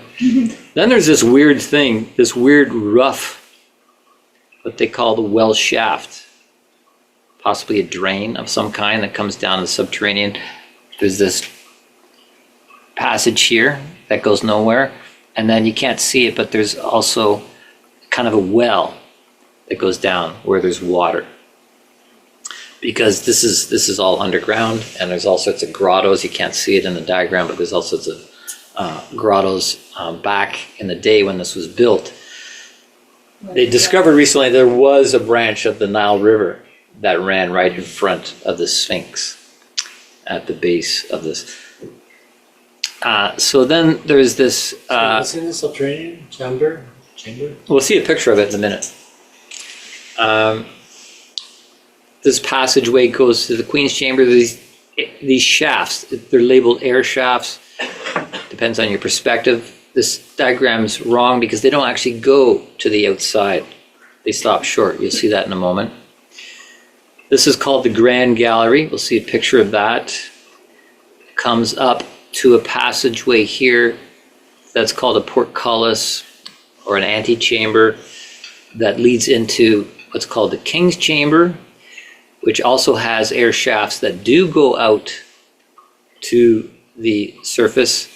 And then above the King's Chamber are what some people call relieving chambers, that they would relieve the weight of what's above.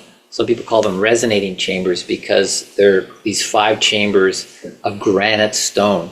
Most of this is built out of limestone, but these are granite stone that are smooth on one side, rough on the other. Why? We'll get to that. Is it supposed to be in the center? Is it meant to be off center? It is meant to be off center. Why? We'll get to that. But these chambers above are not accessible. We'll get to that. How did they find out that they are there? We'll get to that. Here is another diagram that was taken by what's called Scans Pyramid. This was done back about 5 years ago. A team of scientists went in there and used muon photography. Muons is like bombarding the physical structure with cosmic rays to be able to get feedback and data. They discovered here what's called the big void, and also down here a small void or north face corridor. So these 2 things have been discovered recently through muon photography. That's not the same as the entrance, right? This is above the entrance. Yeah. This is a better diagram because it shows that these shafts from this middle chamber don't actually go all the way to the surface. There's another one again showing the big void and the small void.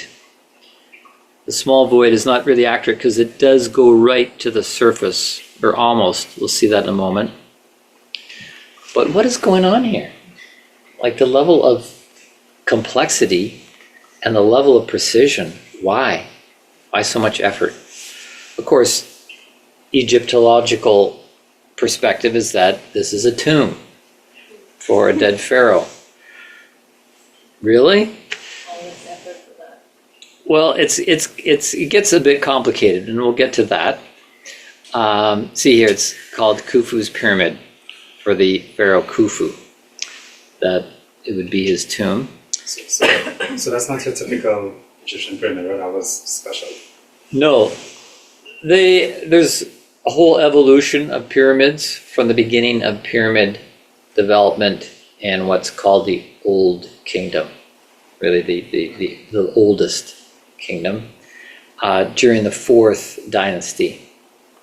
One after another, pharaohs had pyramids built along about a 40-kilometer stretch of the Nile on the western side of the Nile, sometimes referred to by the indigenous people as the Band of Peace, that these pyramids were linked to each other. All of them don't have the same inner structure. No, they don't. This is unique. This is the only one with the indents on the side. So we're seeing it like a 2-dimensional drawing. So were all the chambers lined up together, or were they kind of like off to the side a little bit, or spread out? Like if you look at it from the top, it would be more like a spider, or just like a line of chambers.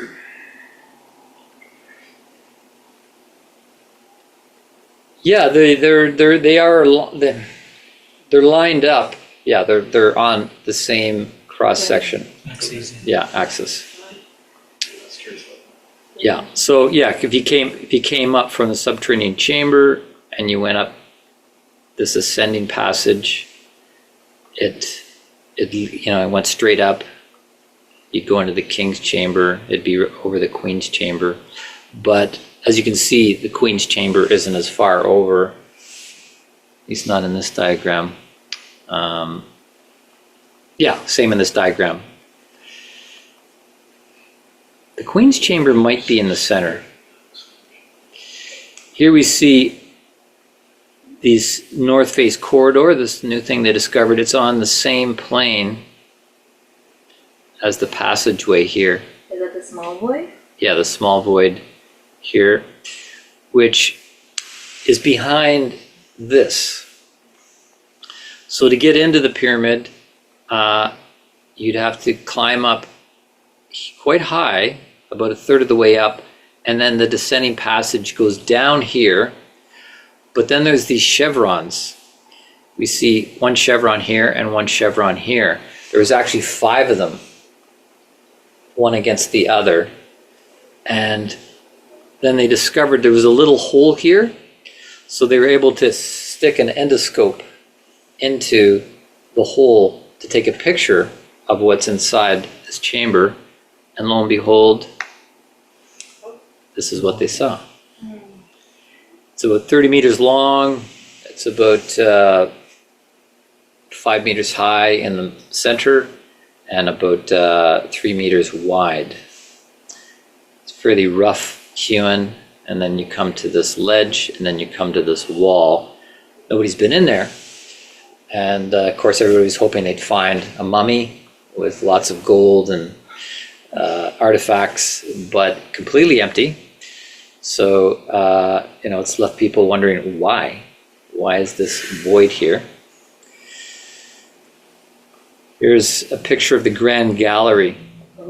This is here's a blueprint of the whole thing. So this is the Grand Gallery here. So we're looking up this Grand Gallery that has this corbelled ceiling. What is that? Corbelled, that it gets narrower and narrower as it goes higher up. On the top like that? Along here? Yeah. The ceiling, trying to remember, it looks like it's corbelled as well. And you get to the very top, where my arrow is actually right here. And back in the 1800s, one of the explorers from, I believe he's from England, he got dynamite and blew a hole through here. Was able to blast through. You can see very faintly there's a line. He was able to get to the first chamber. With permission or like? Well, back in the 1800s, it wasn't about getting permission. The regime there really didn't care. People were coming and taking stuff and just coming and going, and the government there was just giving stuff away. They didn't really care. They didn't really have any attachment to this because, it was an Islamic government and this is all Egyptian and they don't have any real connection. Back was the 1200s that, was taken over by Islamic invasion and, they didn't build the pyramids, they didn't build the Sphinx. So it's like, yeah, take it, whatever. Help us pay down our debts, give us some money.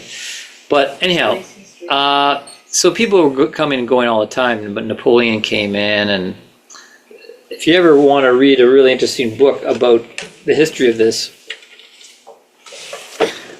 this is a great book called Secrets of the Great Pyramid, fairly thick by Tompkins, because he does a very comprehensive chronological story of the earliest explorers going to Egypt and trying to get into the pyramid. And yeah, it's all about the pyramid, step by step. Sometimes it gets into interesting math and science. Other times it's just really interesting reading. It comes up till about 1970s of what's been done at the pyramid. So it's a good read. Yes. So, with these, was the big void and the small void, was that very recently discovered? Yes, that was back about 5 years ago. Oh, just 5 years. Yeah. And of course, just in the last couple of weeks, you probably all heard that a group of scientists out of Italy were doing something with tomography.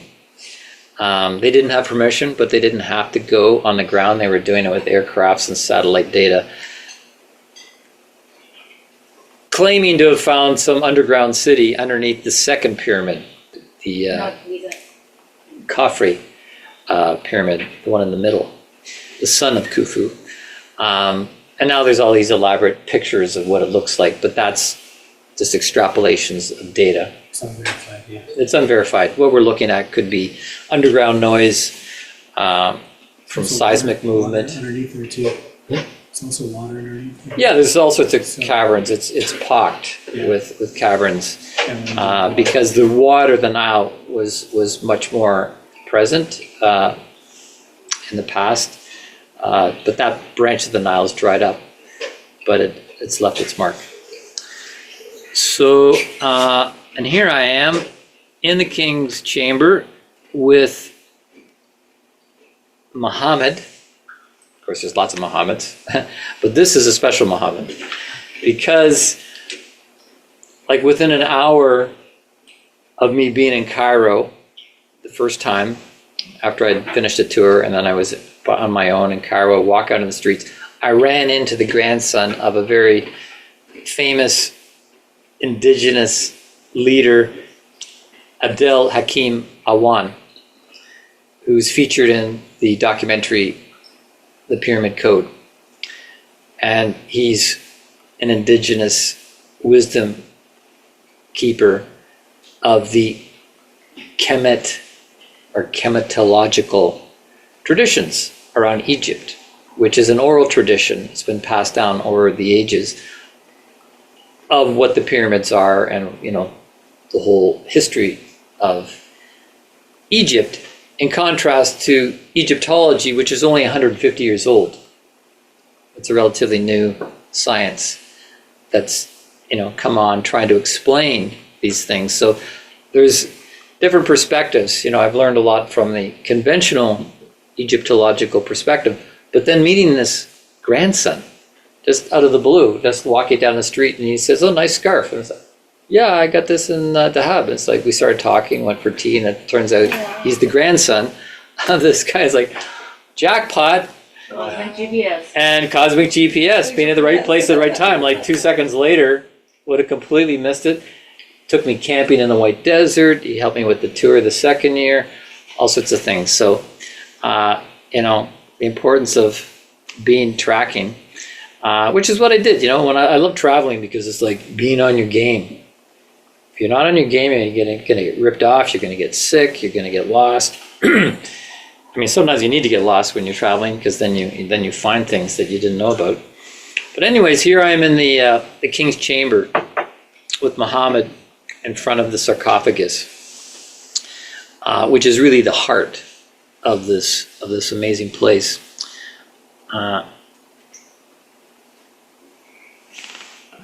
That's it for this week's slideshow. Show us more. Show us Yeah, we'll get into maybe more of it next week.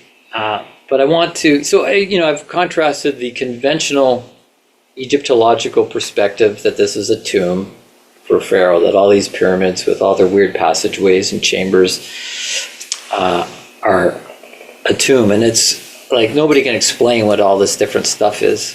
So there's all these different theories. And, one of the ideas of the Kemetological, the indigenous tradition, is that these pyramids are communicational, or communication devices that assist the communication on this level, on the 3D. How? Well, through the Ka, through the communication field. That, this was a spiritual center, very powerful spiritual center, because they kept building more and more pyramids with each pharaoh. So it was really over a course of centuries building these up. But of course, even though there's like 100 pyramids in Egypt, there's thousands of them around the world. What? There are thousands of pyramids around the world. China, Indonesia, Mexico, South America. Different styles, but yeah, the pyramid shape is a generic shape. We're going to see that. And so potentially this could have heightened the communication around the world through the Ka field. You can call it telepathy or whatever, like back in the day, the mindset was very different than today. This is chapter 2. No, this is chapter chapter 4 of the book, contrasting scientific mind and shamanic mind. So the shamanic mind is more telepathic, it's more visionary, it's more beyond, the confines of logic and reason. So back then, there could have been much more shamanic communication. I mean, if anybody here has done shamanic work or worked with ayahuasca, you know what I'm talking about. You go into another dimension and there can be communication with people beyond time and space. And that's the other communicational aspect, that this could be supporting communication with other star systems. That is a perspective. And why is Egypt one so important if there's 1,000 conversions? Because the level of sophistication and precision. Other ones don't have this level? No. Certainly not the level of ancient history attached to it. You can see the pyramids evolved to this time. And only this one among the other ones has this complexity, even in Egypt. This is the most complex, yeah. There was an evolution that you can see, and then there was a decline where they moved away from building these pyramids, partly because, okay, I'll drop this now, that there is an element of funerary, What's the of mortuary, of the Giza Plateau is a necropolis, the city of the dead. So there are, in fact, hundreds of tombs on the Giza Plateau. But that doesn't mean that it's just a cemetery by any means. As we see, the pyramid is something that's multi-dimensional. So having these edifices can allow with communication with people that are on the other side, that are not embodied, because there's the body of the pyramid. I'm kind of jumping up to chapter 13 of the book, but other perspectives, some of you may be familiar with the work of Graham Hancock, right? He's got a perspective that these pyramids are much older, that the Sphinx is much older, that they were built more like 12,000 years ago, and then there was a comet hit the Earth and created a big flash of warmth that created a flood, and that kind of brought the end of that civilization. He's an advocate that there was an advanced civilization that built this. Basically, the perspective that this is Atlantean technology, Atlantis, being around 12,000 years ago with advanced technology, and because of this flood known as the Younger Dryas, that it wiped out the civilization and wiped out the knowledge and wiped out the advanced technology. Because this would have taken advanced technology in order for it to have been built. Question. Yes. The Giza shape, does it have any relation to the Merkaba? Yes, we're getting there. Oh my god! Oh. And then there's the perspective of Herodotus. He's considered the father of history. Mm-hmm. And he wrote down about the pyramid, that it was the tomb of Khufu, that it was built in 20 years, took 100,000 people, they were slaves. A lot of Herodotus writing has been discredited because he wrote like 2,000 years later about the pyramids.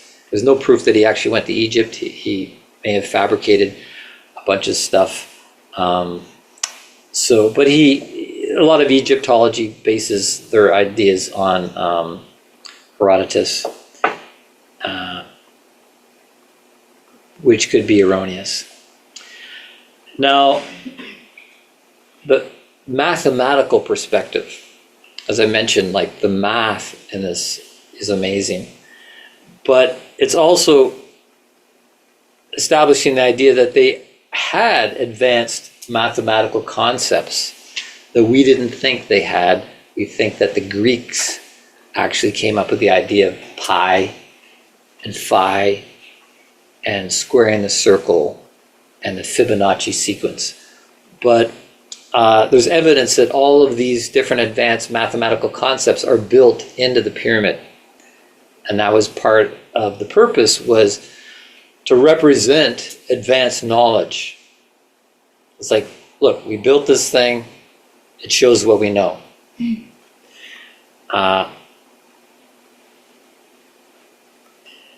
So yeah, the geometry and the math. And the Greeks came, a lot of the Greeks came, the Greeks eventually conquered Egypt and took over, but there was a lot of them visiting beforehand, like Pythagoras spent 20 years in Egypt studying with the initiates, with the priesthood. And so undoubtedly he got a lot of his mathematical ideas from the ancient Egyptians. The pyramid power perspective. Anybody read the book Pyramid Power? As you'll notice, I've got a lot of books out here. I don't have that one. But that pyramids have power, particularly to preserve things. The Egyptians were into preserving things. They noticed that if they put a corpse in the sand would dehydrate it and the corpse would last longer. And of course, they want the corpse of the pharaoh to last longer. Why? We'll get there. But this is what's postulated in pyramid power, is that it has a preserving effect, that it generates a certain quality of energy that preserves things. So there was a whole, I remember growing up back in the 70s, there was a whole pyramid power rage going on. It became very trendy. People were putting their plants under pyramids. People were putting razors under pyramids, saying that the razors would stay sharp. The Toronto Maple Leafs were putting their hockey sticks underneath the pyramids, hoping it would help them win the Stanley Cup. I don't know. And my mother had one for hanging over plants, putting over plants, and I slept under it. I hung it over my bed. It works. There's definitely pyramid power, right?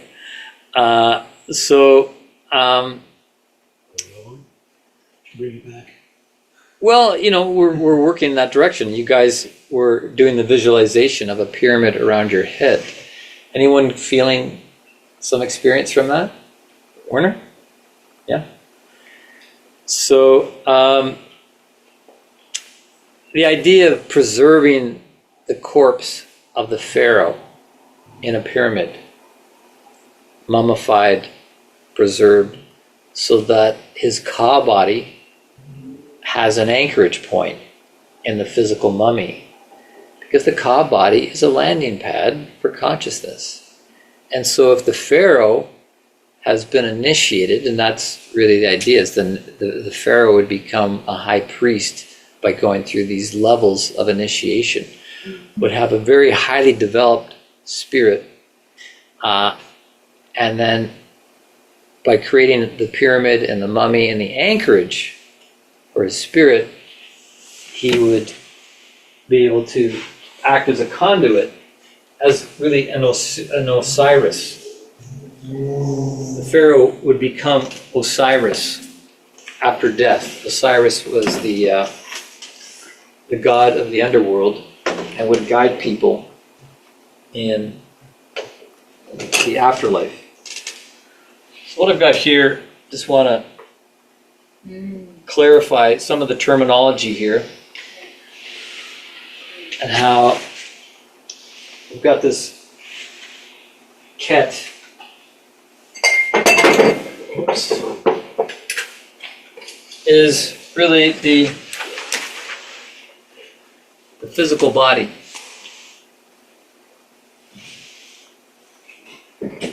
So, when we're dealing with the atomic nature of things, the atomic fabric, which we can get to, right? We can manipulate the atom. We're really dealing with the ket level, whereas the ka is the life force that supports the physical body. But we can't measure the ka. We can feel it, but we don't have scientific instrumentation to measure the life force. But you can measure it yourself because you are the device, right? And there's different traditions have Is it the same as prana? different names. Yeah, the ki, That's exactly what I was thinking. the chi, prana, life force, which is different than breath. Sometimes people think, oh, breath is prana. No, prana rides on the breath. But you can get prana from other sources, from food, because a plant is a ka being. It has ka in it, so we eat plants to consume the ka, the life force, which sustains our atomic nature. And then the ba, the next higher level, I'll use a different color here. Jesse, these are like levels of what? What is the? This is thinking like an Egyptian. This is the perspective that Egyptians had, being These are multi-leveled, different levels of our bodies. our bodies. Yeah. So physical Yeah. body, energy body, emotional. Yeah, So the ba, these are really connected very much to the earth, right? The atomic nature of the earth, the physical solid substance, and the life force. The ba, oh, and by the way, you know that the ka is this hieroglyph of the two arms going up. You can see that in the temples and whatnot, the hieroglyph. Whereas this hieroglyph is a bird with a human head. What?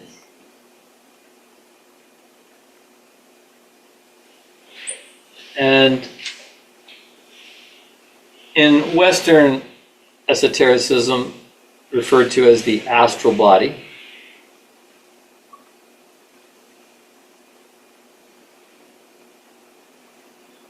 and of course the astral body is the body we astral travel with. So it makes perfect sense it would be depicted as a bird with a human head.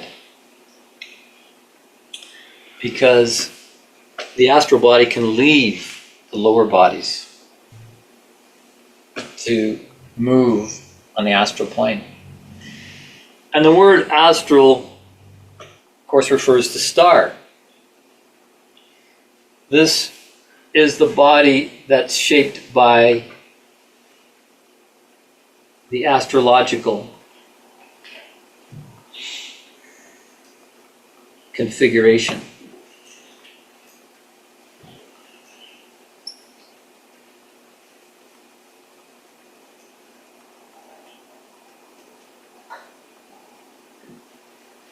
Right? The astrological configuration, which in other word is our personality. The ba expresses itself as our personality.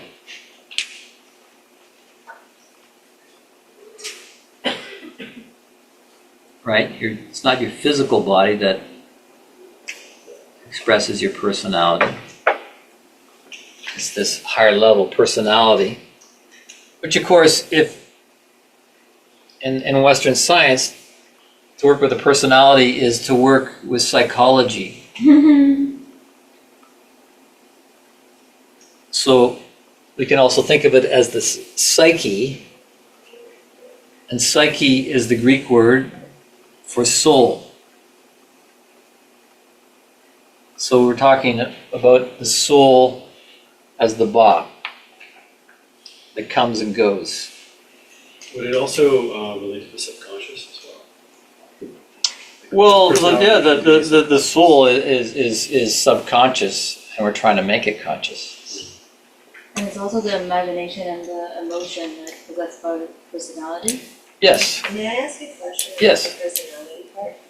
So personality, the way I understood it, is identity. So this here, personality that you speak of is different, right? As it would relate to Bob, because personality is identity. Well, your real identity is here in the coup, which is the spiritual essence of you.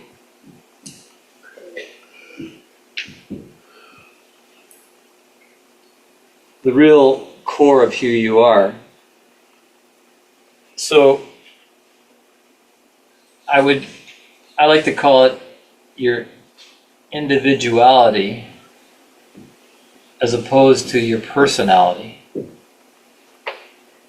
right?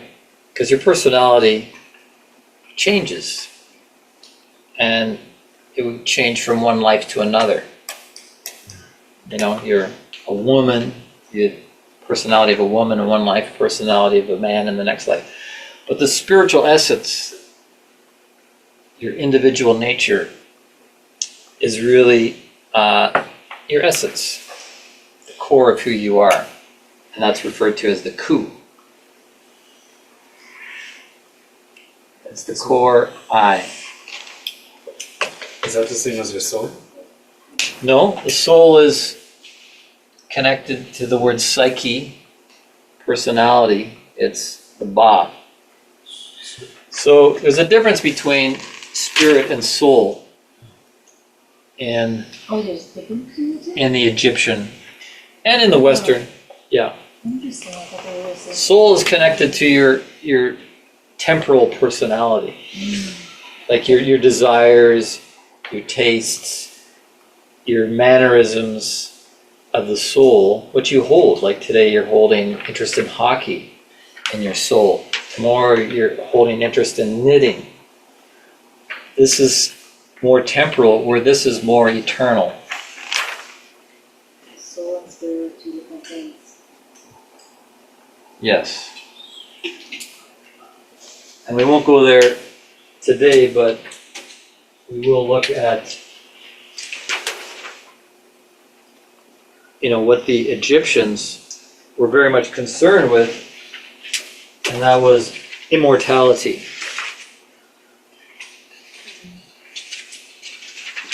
This was one of the reasons for all this preservation.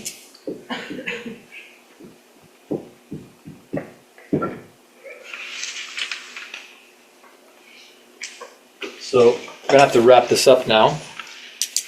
And I'll continue next week with this presentation and see if I can work up some more slides, because there's more perspectives. There's this perspective of Nikola Tesla, perspective of Isaac Newton. Many interesting things that are worth taking into consideration. And the reason why, the overarching reason, is because I believe by going into the depth and details of understanding something as sophisticated as the Great Giza Pyramid is that it teaches us something about ourselves. So we can take that little seed thought away today to go, oh, let me think about this, how I can learn more about being human from a pyramid.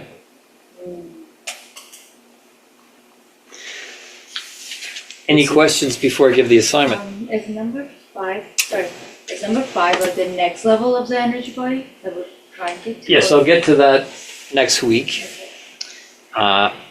Just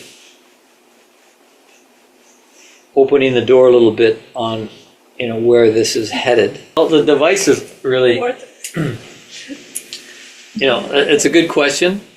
Continue to hold that. What is the device that's going to allow you optimal connection with cosmic GPS? That's the question. And how can we develop our device? Which is what we're doing bit by bit here. And this is the purpose of the home play. So your home play assignment is to do elements of the opening set. And everybody get the email that went out from connect@powerforconsciousliving.com. If you didn't get it, you should be on the list. It's probably gone into your spam folder. or into promotions folder or something like that. But the email has the link to the Google Doc, and there I'm listing all the elements of the opening set. So you can go, you can look at it, you can print it off and practice these things. These are powerful practices. So that's the first assignment. Second assignment is you can go do the drawing exercise again. Draw lines, close your eyes, and visu feel. Visu feel here. And we'll continue to build on this artistic aspect. Continue with the walking exercise, lifting up a little bit more. See if you can feel it energizing the batteries of your kidneys. Give you more energy instead of caffeine. Use your digital GPS. Continue to explore that. I'm adding a new practice, which is bringing will into thinking. Bringing will into thinking. Some of you may have experienced this in other classes.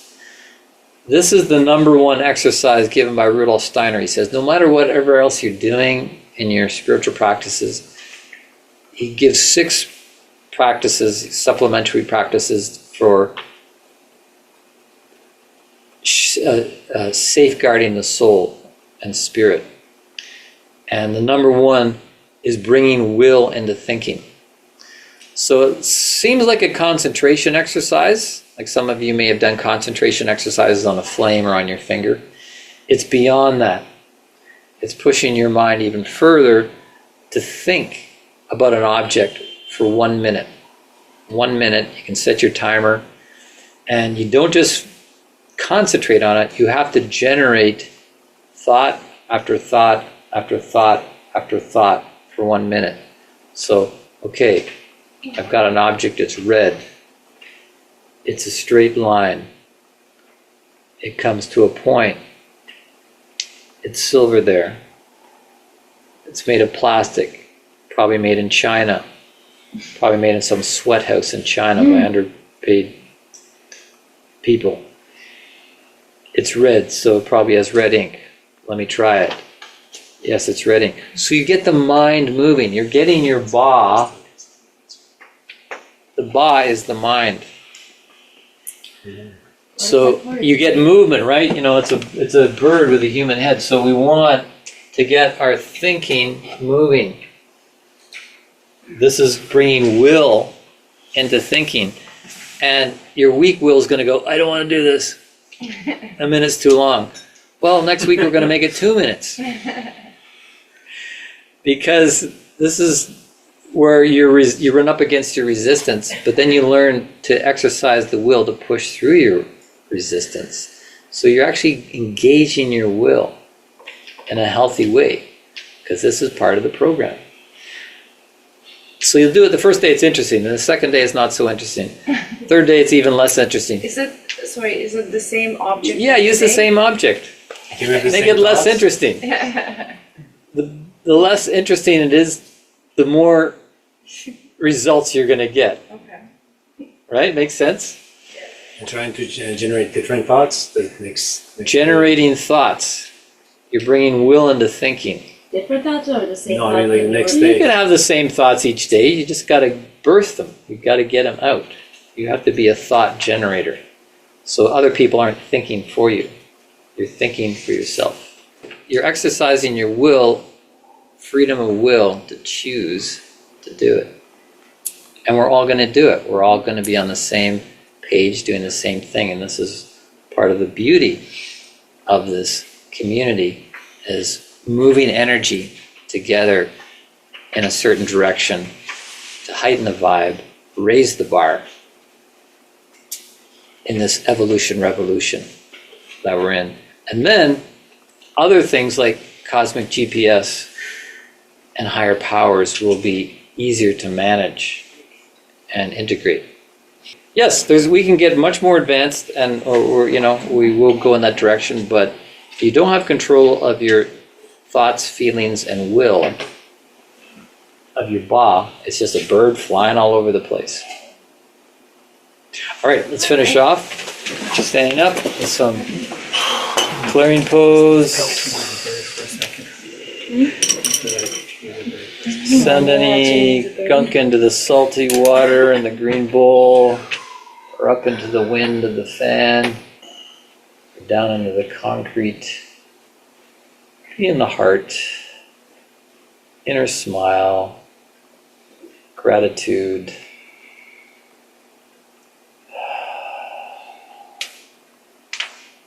Feeling the sense of our circle. Moving into ka, sense of lightness and levity, life force, balance.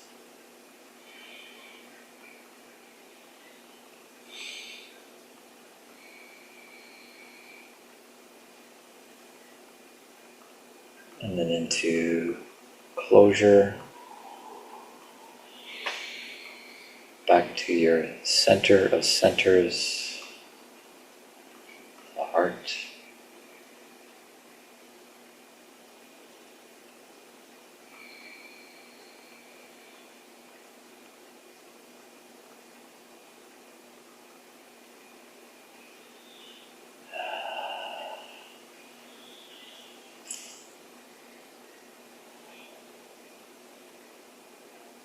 Thank you all for participating. Peace and love to all. Thank you. Thank you.